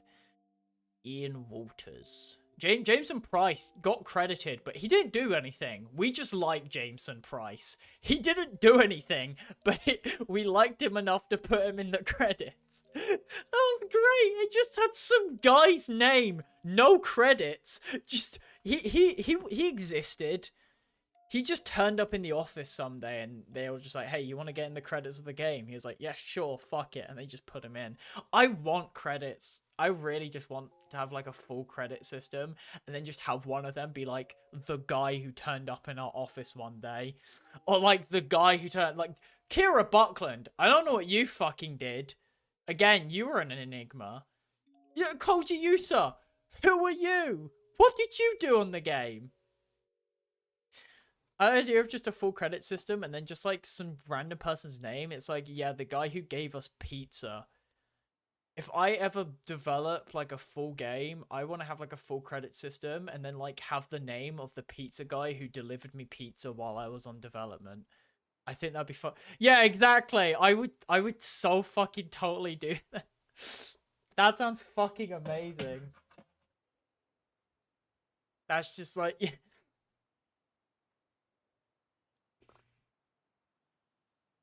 Honestly, giving me pizza to help me continue working on the game, that's definitely worth the fucking credits. That's proper help right there. That's supplying a boy. Quality assurance. You did your job pretty well. There was no fucky in this. Environmental artist, though, you fucking hit it out of the park. You fucking destroyed that. Yeah, you. Fam Duck Dog. Lead environmental artist. My boy, you did fucking amazingly. Music flute. I mean, I don't remember any flute, but I'm assuming you did well.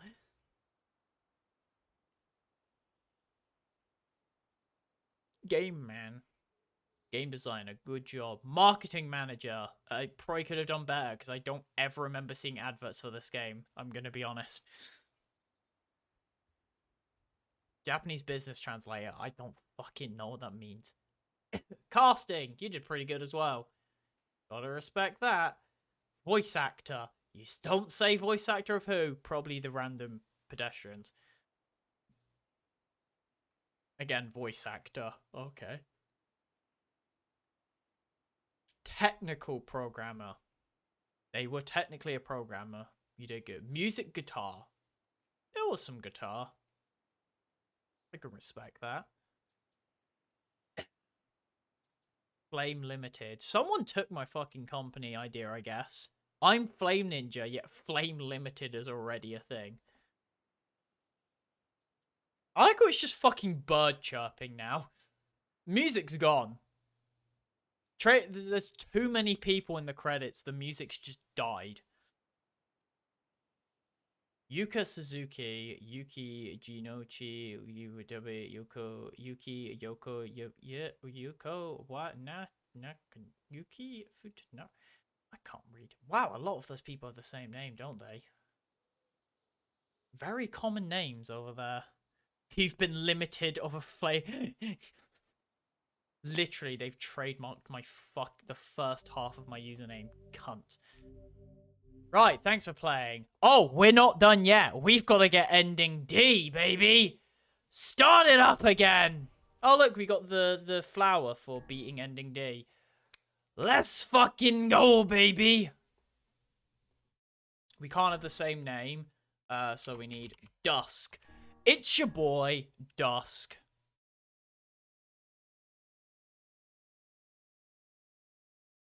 We need to go for ending E now, which is restarting the game, playing to like a very early bit of the game, and then everything changes from there. I haven't seen the fucking beginning of the game. I just need to quickly check. It's just like, just skip.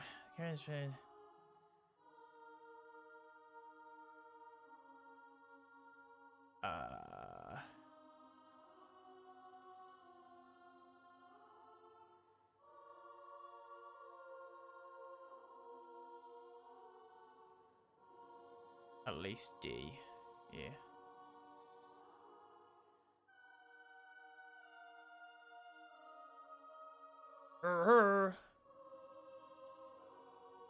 Ba, ba.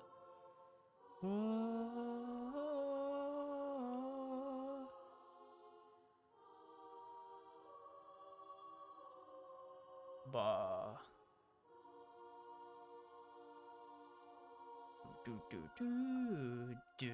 Oh god, I was looking up NieR advice, but that's from the game 9 years ago, so an old version. Yo, shout out to Zach Angela for throwing a rock. That's when no one like coming at these credits. Yeah, that'd be fucking great. Just like, yeah, cheers to that one guy who threw a fucking rock at my window.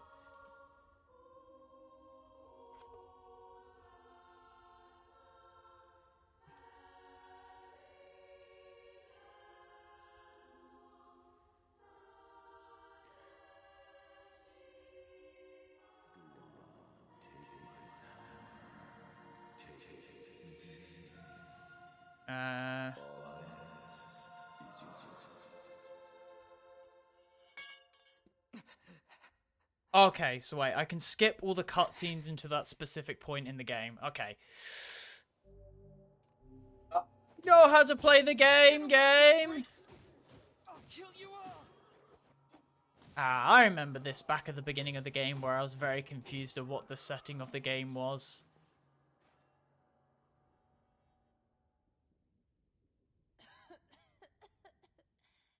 Kind of Yona dying.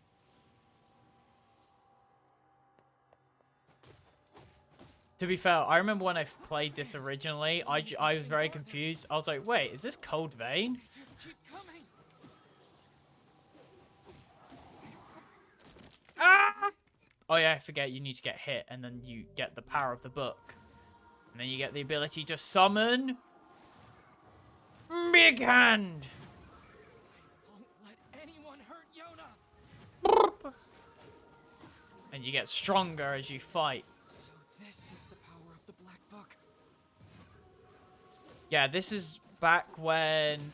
So this bit of the game, before, you know, NieR Replicant actually starts, takes place after the ending of Drakengard 1, where, because of events in Drakengard 1, a big virus, the White Chlorination virus, basically runs rampant in Tokyo and fucking destroys the world. And then a bunch of shit happens, and that causes... Reminds you of the thing I saw in a game that was... Can this bug get off my screen while I'm trying to write as dialogue for expecting something random? That's pretty good.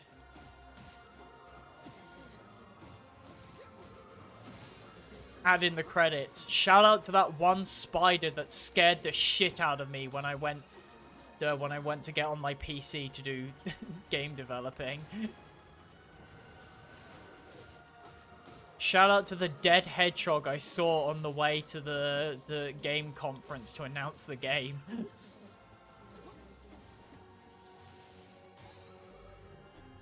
Shout out to that one line of code that stopped me from implementing a main game feature. Fuckers.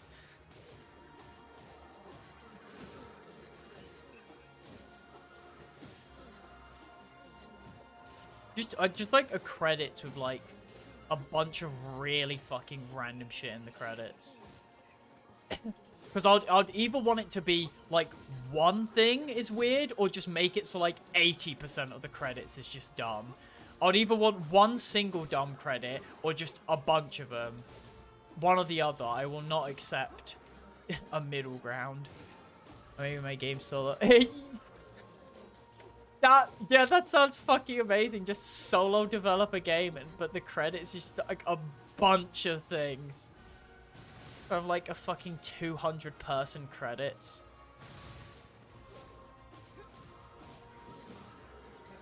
Shout out to you know, Oxygen. Kept me alive during development. Pretty based.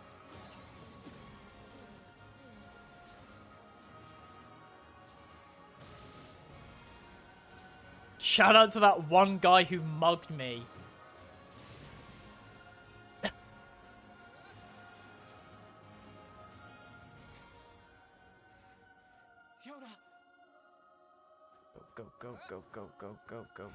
Go. And then big boy. Oh no, it's a big boy. Fuck. I fought you so many times throughout the game. Oh! Ah, I tried to hit the second one.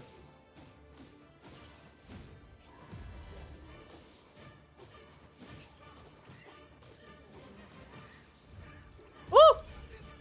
Catch you, monkey. Ah, fuck it. Let's try and Dark Lance him. Terrifying for allowing me to full on steal this completely. Da. Goodbye, big boy. Level 30 now, if I remember correctly. Like, once I killed this guy, I get level 30. I was coming on the wrong fucking side of him. Yeah, I was on the wrong fucking side of the enemy, so I couldn't actually kill him. I need to kill more and level up. What's my other ability? Oh, it's Dark Blast. Oh, I should have been using this the entire time, I'm going to be honest. Ah, fucker. I forgot what my buttons were. Oh, wow. I parried someone random and not even the boss.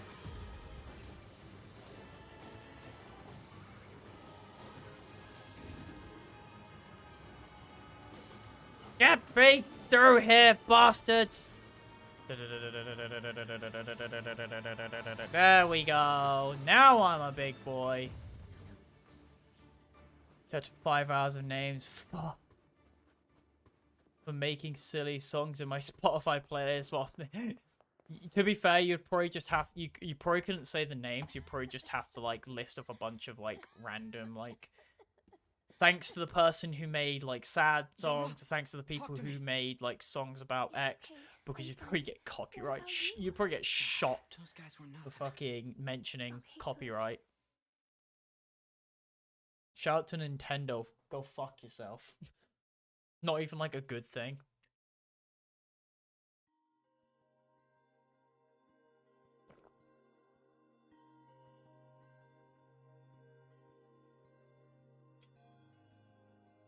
Shout out to the guy who invented computers.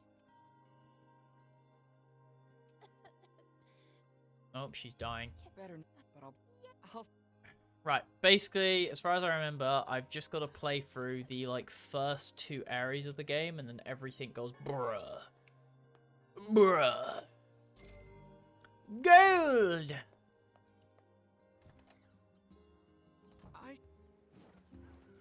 Let's go, Dusk. My new character. Game, I know how to save. Ah, all my save files are gone. How sad. Shows me easier for making music and shout out to the copyright. Yeah, exactly. Yeah, that would be it. That would actually be perfect.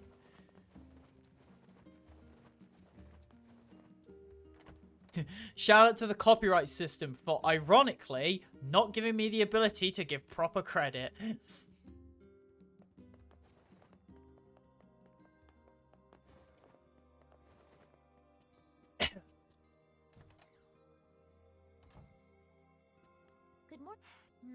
I still find that fucking stupid how JoJo has to rename stands because it's the name of bands. Like, oh my god, they fucking copyright the name of fucking Stan. Just we. They copyright the words. That's cheating. You can't copyright words. Well, you can, because that's the point. Hi, Yona. Yon. I just... Yon. Look, you. Anyway.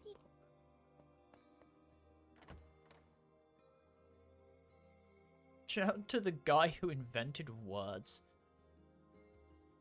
People say the world is dying. Yeah, I don't care. I've already fucking... I've played the game.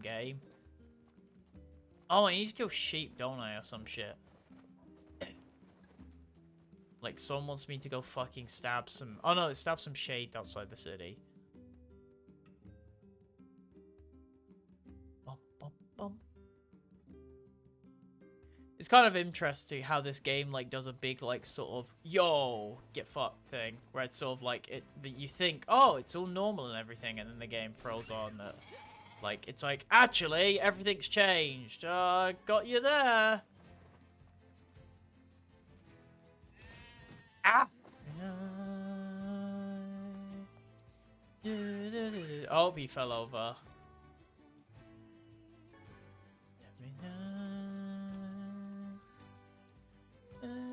Wait, what am I even doing out here? Oh wait, I don't have book yet. How do I figure out my quest? Orders. Nope. What? Nope. I think I'm just out here to kill stuff. I remember. Oh no, wait, because there's some shades by bridge. I better get this. Oh wait, it was mud. Never mind. Shout out to grass. Oh no, wait, and then I go to head back to the city, and then there's shades, I think. Yes. Damn. What are Shade's doing so close to town. And now I'm much weaker now. I'm not as strong. And I'm actually using a one-handed weapon. I forgot how it feels to use a one-handed weapon in this game. Bonk. Just kick him in the teeth. I had no idea. Let me go back. Because first we go to the Lost Shrine. And then we go to the Airy. Or did we go to Seaport? I honestly forget the order of the game. I forget the order of the early game. I can't time to get this. Because I'm pretty sure we go to... I don't remember. Now go touch it. That'll be good. Especially if you're making like a really big RPG. Here. Oh, and you got. Make sure. Buy. Oh yeah, I need to buy all the fucking maps again. God damn it. Oh, this is back when medicinal herbs were based. How's Yona doing? She's rotting. Right, this is either going to be go to Lost Shrine or go to Seaport, most likely.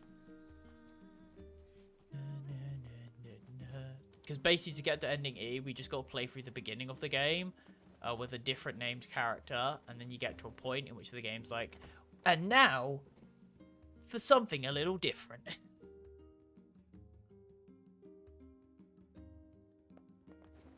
And now for something completely different.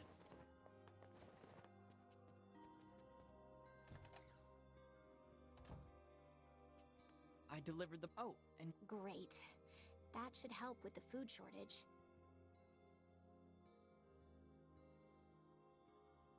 And thanks for the herb. That's all for today. thanks.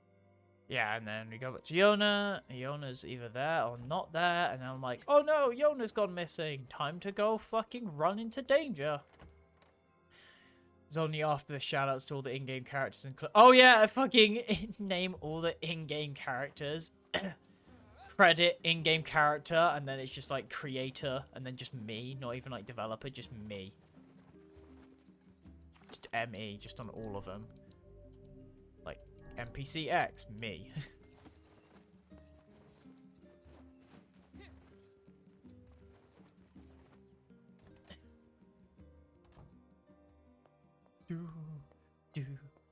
Do do do do do do do. So that's I get if I, little. sure. And then Yona goes off to find a lunatic. Everything goes to shit. And then the next morning, Yona's fucking dead. Oh, I know she's still here for now. Okay, and Do, do, do, do, do. Oh god, I've got a fucking itchy ear.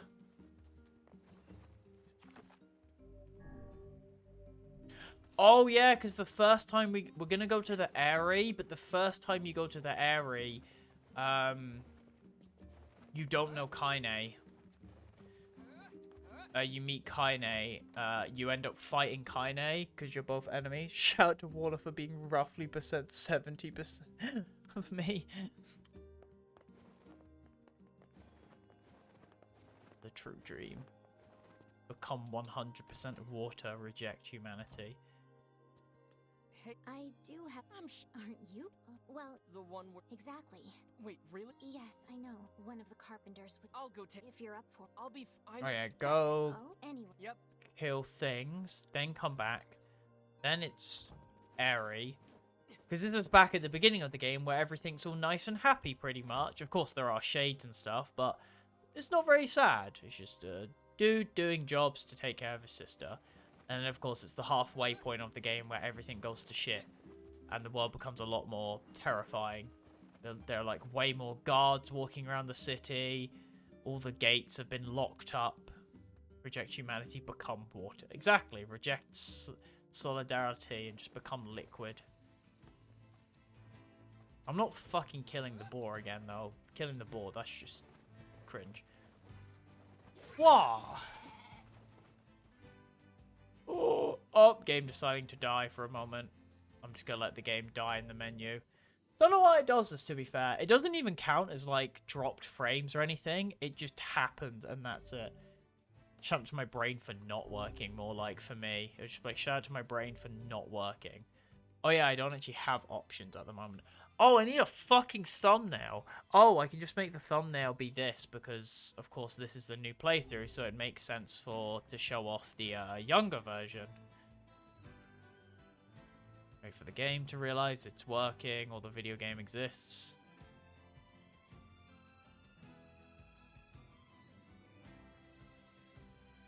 Just literally hold the game still and wait for the game to be like, yeah, there we go.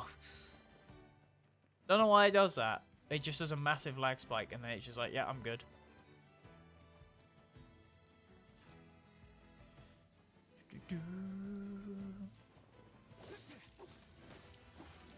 Oh, I fucking hit the wrong button. Press LT at the right moment to deflect. Oh yeah, I completely forgot that was a thing.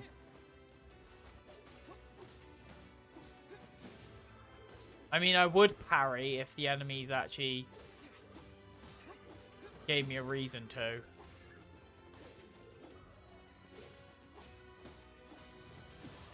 Oh, I was gonna parry, but it didn't give me a reason. Your shout out to this thumbnail, you're probably looking Okay. right That's now, all of 'em. probably. That should. Oh yeah, I have. I hate to tell you that my thumbnail is through Steam, so chat doesn't appear in the thumbnail. I hate to tell you.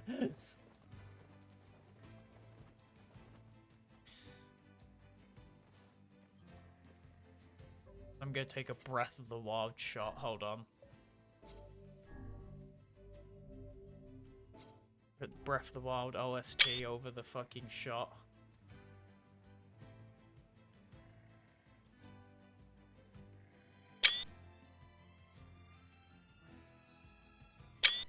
I still think this game looks fucking incredible for a... Just, it looks so... The fucking vista is so fucking... Oh! It's a shame you can't go into these places because it's not a fully open world game. But god, the game still looks gorgeous as, like, the vistas. Shout out to Shouting in Agony. Shout out to Pain. These doors aren't open in the future because a giant shade, there's shades everywhere, so they have to fully lock down the city.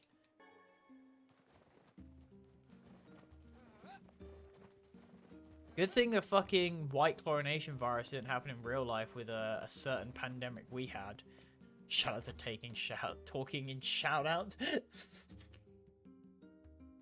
Yes, irony.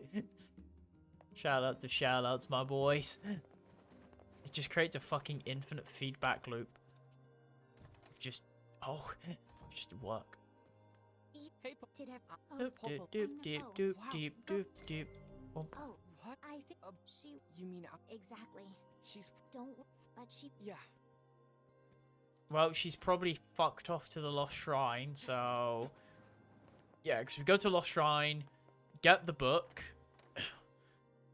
Once we get the book, we go to the area, we leave the area, go to Seaport, come back from Seaport.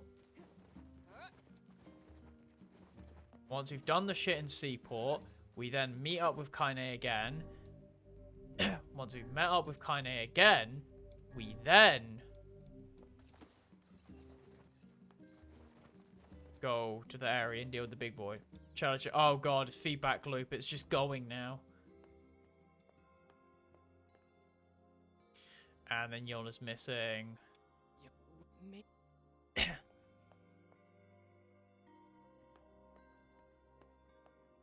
We speedrun in this fucking game. I'm probably just gonna go play for like another 20 minutes, half an hour, and then we can continue it next time with the second playthrough.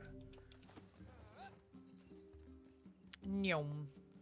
And then next time we can probably will be able to fully enter into the E playthrough.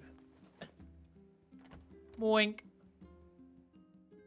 Ba, ba, ba, ba. And then it's like, yo, Yona ain't here. That's weird. Where could have she gone? Shout out to viewers for watching this stream VOD. True. Shout out to people who watch this VOD. You guys are cool. Also, maybe should be doing something a bit more productive, but you know, besides the I'm just joking. If you're relaxing, then relax. But if you're fucking procrastinating, stop procrastinating. Wait, is this new stuff? Or am I teleporting to the Lost Shrine? Or I have to get to the Eastern Gate. I have to get to the Eastern Gate, Yona. I am going fast. Wait, I need to save before I go to the Lost Shrine. Yeah, because we go to the Lost Shrine, then we go to the area, then we meet Kaine. I'm probably just going to look up how the beginning of the playthrough goes, so I know the exact story beats. So I just know exactly when the pace is. It's Yona's headband? Yona's ribbon. Ah, okay, that's it. Up the stairs of death. This is back when the village is all happy and has the doors open because there isn't monsters fucking everywhere. Shout out to never finishing anything. Oh god, yeah. I love starting projects. I just hate doing them. That's just every project, is you have the beginning where it's like, oh my god, I can't wait to do this, and then you're like, oh, I'm going to do this, and then as soon as you actually start it, it's just like, well, now I don't want to do anything, because it's the hard part. That's what I enjoy about uni, is because it essentially forces you to do shit. I've made multiple games at uni just because, of course, at uni, you're forced to do it. To be fair, I have made other coding things in my own time, but I've never, like, made a full game. Like, I've made inventory system. I made an inventory system. I made a turn-based battler for one of the uni things. I made platforming stuff. Tried to learn how to make action RPG combat. For me going mad. There's a ladder right there. There's a ladder right there, character. Just like, maybe they found another way in. Yeah, it's called a fucking ladder.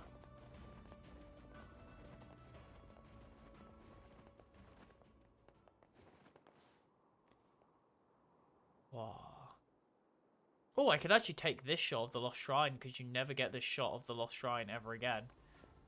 Actually, yes, this will be thumbnail material right here, because you never get this angle of the Lost Shrine again, because...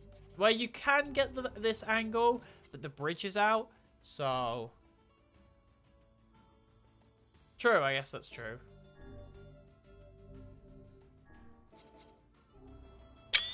Bird! There's a bird in the sky, fucking PogChamp. I want like a nice shot. I want to get lower down a bit. I can play with the HUD off for a bit. Gonna activate my gaming instincts and play with the HUD off. Yeah, this leads down to the bridge. I've already taken a shot from the bridge. So, yeah, I'll probably just take one of the other 2 shots I did. I think the other 2 shots should work pretty good. Yeah, I'm looking forward to trying Lost Ark for a bit. It's got action combat. It's got fan service. I can respect that. That is a big shrine, and I am a tiny I love games where it pans out and it gives you full control, because your character just looks so dumb if you, like, start running back and forth. Oh, tree. Big fucking tree. There's a big tree. Really big fucking tree. What do you mean fan service? I mean, you know fan service as in fucking tits. I am definitely playing as a female in Lost Ark because it's not like a main RPG. It's not really a game where... I feel like it's not really a game where you're going to be, like, invested in an RPG character. It's definitely more of fun. Why? Because tits are good. What the fuck you on about, mate? Listen, I like tits. I ain't fucking pussyfooting. Why to everything? Why to existence? Oh, yeah, because I need a key for the door. I forget first time. Hey, fan service good. Listen, if fan service goes both ways, you gotta respect it, and I'm pretty sure it does, because it's a Korean MMO. No, there are shades here too? You want your man tits, you got your man tits. If you want your normal tits, you got your normal tits. Everything is it's balanced, as all things should be. Wait, have I got blood footprints? Oh my god, look, I got bloody footprints. I didn't even know that was actually a thing in the game. I've never noticed that.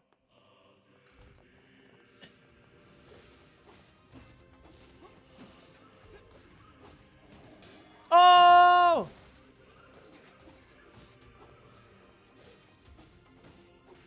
It's like Yoko Taro, the developer of this game, who's an absolute chad, who made a character where, revealing attire, because they're just like, yeah, they made a character have a big ass, and they were just like, what's the reason behind the character having a big ass? They're just like, yeah, I like ass, what can I say? That's like the most respectable thing. Fuck, you've got the virgin Metal Gear Solid, who's like, oh, well, the character has to wear revealing clothing because they actually breathe through their skin, because, you know, they're a sniper. And then you got Yoko Taro's just like, I like ass, what can I say? Gotta fucking respect that. That was always so fucking dumb in Metal Gear. It was very much an excuse.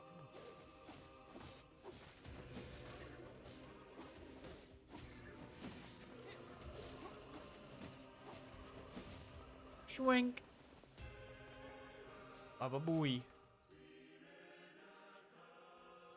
Gaming. Oh! I just fucking kicked that. I feel quality talking the story because of Ace. That's fair. Even if you're asexual, I think you can still respect people being attractive, at least. Pretty sure Ace is, like, non-sexually attractive. People can still be attractive.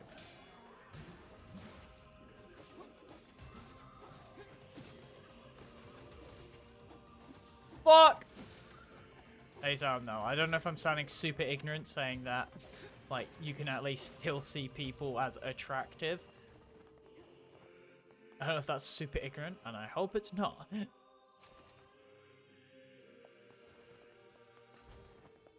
Like, I'm not an animal person, but I still think dogs and stuff are cute. Like, I don't really want a pet. Oh, is Aero Ace like fully just don't find people attractive at all, or just like don't have any sort of...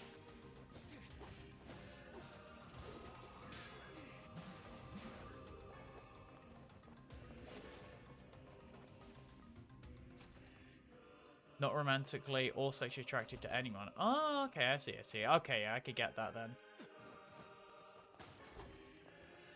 I guess that's fair then. That's... I don't know if it sounds wrong, but that honestly sounds quite sad, to be fair. Not even like a bad perspective. I just makes me feel kind of bad for you. Just in the way of like... Shit like that is just nice. It's comforting. Being able to like... Hell, even just for yourself. Being able to look in the mirror for yourself and be like, yeah, I look fucking good. Like... That just seems a bit sad. But... People do be different. People do be different. That do be how the world work.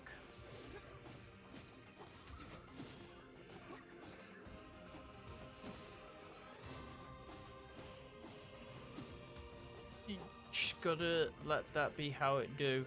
And if the brain doesn't want to work like that, then that's just how it be. Can't change that. Just gotta go with it. Looks. I don't think I need to go this way, because there's only like an extra sword over here. But, yeah, probably don't say that in bigger. Yeah, I get ya. Okay, yeah, I get ya. Some are probably more sensitive to general questions and stuff like that. To be fair, it's all about the audience. Some people will be fine, some people won't.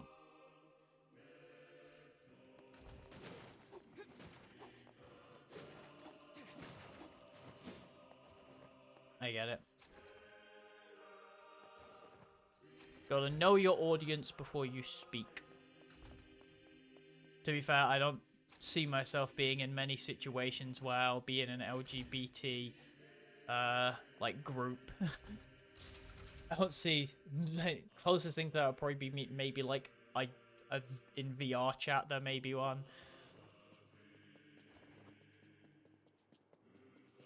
Because it's always good to hang out with people who are within, like, I guess, an appropriate audience.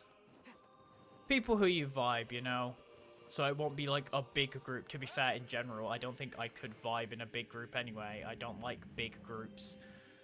I find big groups... Hell, I hate fucking VCs that have, like, more than, like, 4 or 5 people because it just becomes a cluttered fucking mess. Like, Jesus Christ. I hate Discord VCs with more than like 4 people because it's just a clusterfuck at that point. I think 4 and 3 is just a nice balanced amount. Oh yeah, I've got to bring the box all the way there. Fucking go! Box there. Then box there. And then... Oh, is that actually going to work or is that going to fucking collide? That's going to clip through. That ladder, I could Yeah, I know. I'm bringing the box game. Is like a clip through. Hey, clip through. Nice job, game.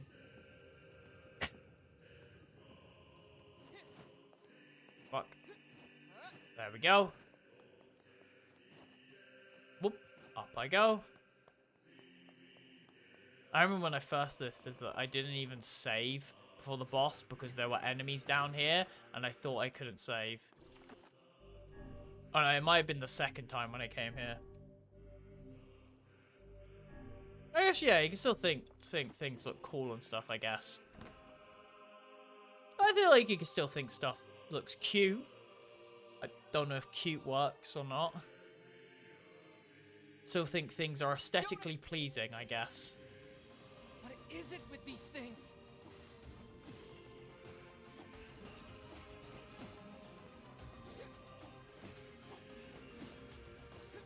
Aesthetically pleasing is probably the best term. I don't have time for this. Yeah. I have to save Yoda. Well, to be fair, I guess it wouldn't be sad for you anyway, because that's just, you know, that's how you think. So it wouldn't, other stuff would, you know, wouldn't apply. Other people's perspectives and stuff wouldn't apply because that's how you think. So it'd be all fine. It's just from an outside perspective it would look sad, but in actuality, you know, from your perspective, that's just how it be. So there's no difference. Alright, don't I need to attack the book? Give her back. Get out of my way. Give my sister back. Hey, I did it. Just gotta fucking hit the thing enough. Oh wait, I can skip this, baby. Then Yoda. By the heavens.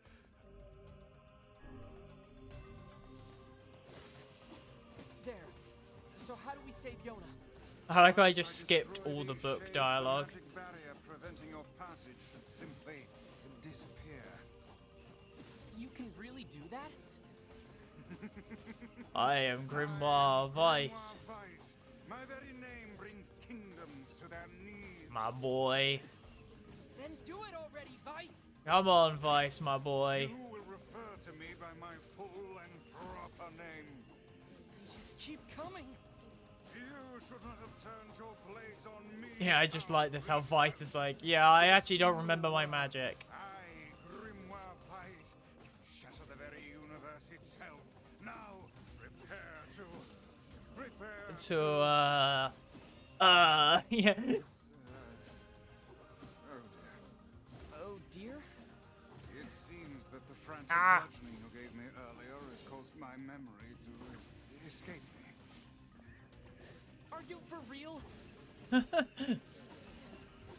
are not nearly as helpful as you claim to be. Oh, but I'm collecting the blood, so now I can attack. The sealed verses. Baby. Did you just suck the blood out of those things? What? Yeah, I get ya. Okay. So yeah, that's all fine and stuff, yeah. My memory. You alright, Vice? That's Hang in all kosher. It would seem I can regain my powers by defeating these monsters. I mean, I have been shooting the entire time, so there. Is this magic? yes, boy. Magic indeed. This is the true power of Grimoire Vice. Hold on, Yoda. I'm coming. What? Is that all of Yeah, them? but then I've got to fight these two chuckle fucks, Hansel and Gretel, baby. It seems our task is going to be more difficult than I first envisioned. Look how these foolish creatures charge heedlessly into battle. Still, dealing with both of them at once may prove to be a daunting task. Yeah, but one of them attacks at a time. Barrier. That sounds bad. Enemies with such barriers are impervious to both weapons and magic. Like I said, bad. I get Said, parried, the enemy dipshit. cannot move so long as the barrier is in place. Focus your attacks on the other. Oh, get parried, bitch. Now, put it out of its misery. Right, there goes one of them. Goodbye, Gretel. Dark Lance. Like I'm a motherfucking Pokemon. Shots and finish it off. I've got my hands full just dodging. Do I really? I like how my character's like, I've got my hands full just dodging. Meanwhile, I'm just attacking the shit out of him. Parry! Ah, I fucking keep mistiming the parry of that attack. Now is your chance. Go! Attack with all your might. Give me your blood. Multiple Dark Lances. They are not but a horde of faceless minions. Ah! Swat them aside. Oh yeah, I just need to focus on the big boy. Oh, I wasn't even attacking you. I wasn't even properly attacking you. Focus on the small ones first. Ah, you prick. Oh, okay. I think I parried like a random small guy. And there goes him. I'm just too much of a gamer, Hansel and Gretel. Too much of a fucking gamer. Do do do do do. Just fucking stab it 50 times. Yona!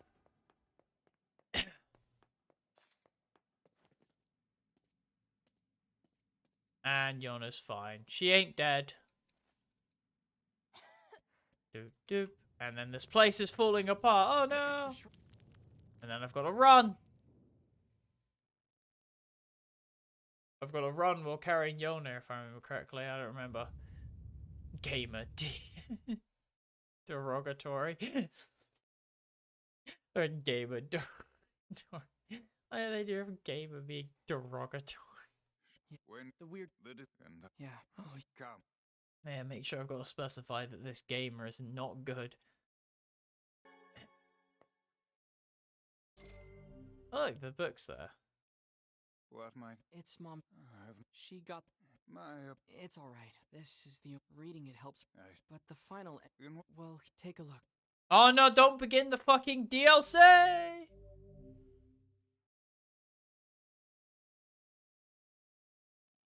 say can you Yeah, I'm not doing the DLC. I've fucking been through. No, we're not. We're not doing. why are you standing about like a slack-jawed No, let me leave. Felt like I was dreaming or something. I'm too low level to do the DLC. Talent indeed. Come now. There's the door. No, Right. Let's go. I'm leaving. Yeah, I'm not doing the DLC. I'm way too low level to do the DLC. You need to be like level 33. And I'm level 3 in the new playthrough. Something. I feel I know it's. It's funny, you can just do it right from the beginning of this playthrough. Yo, I It's very much the game acknowledging how this is a new playthrough.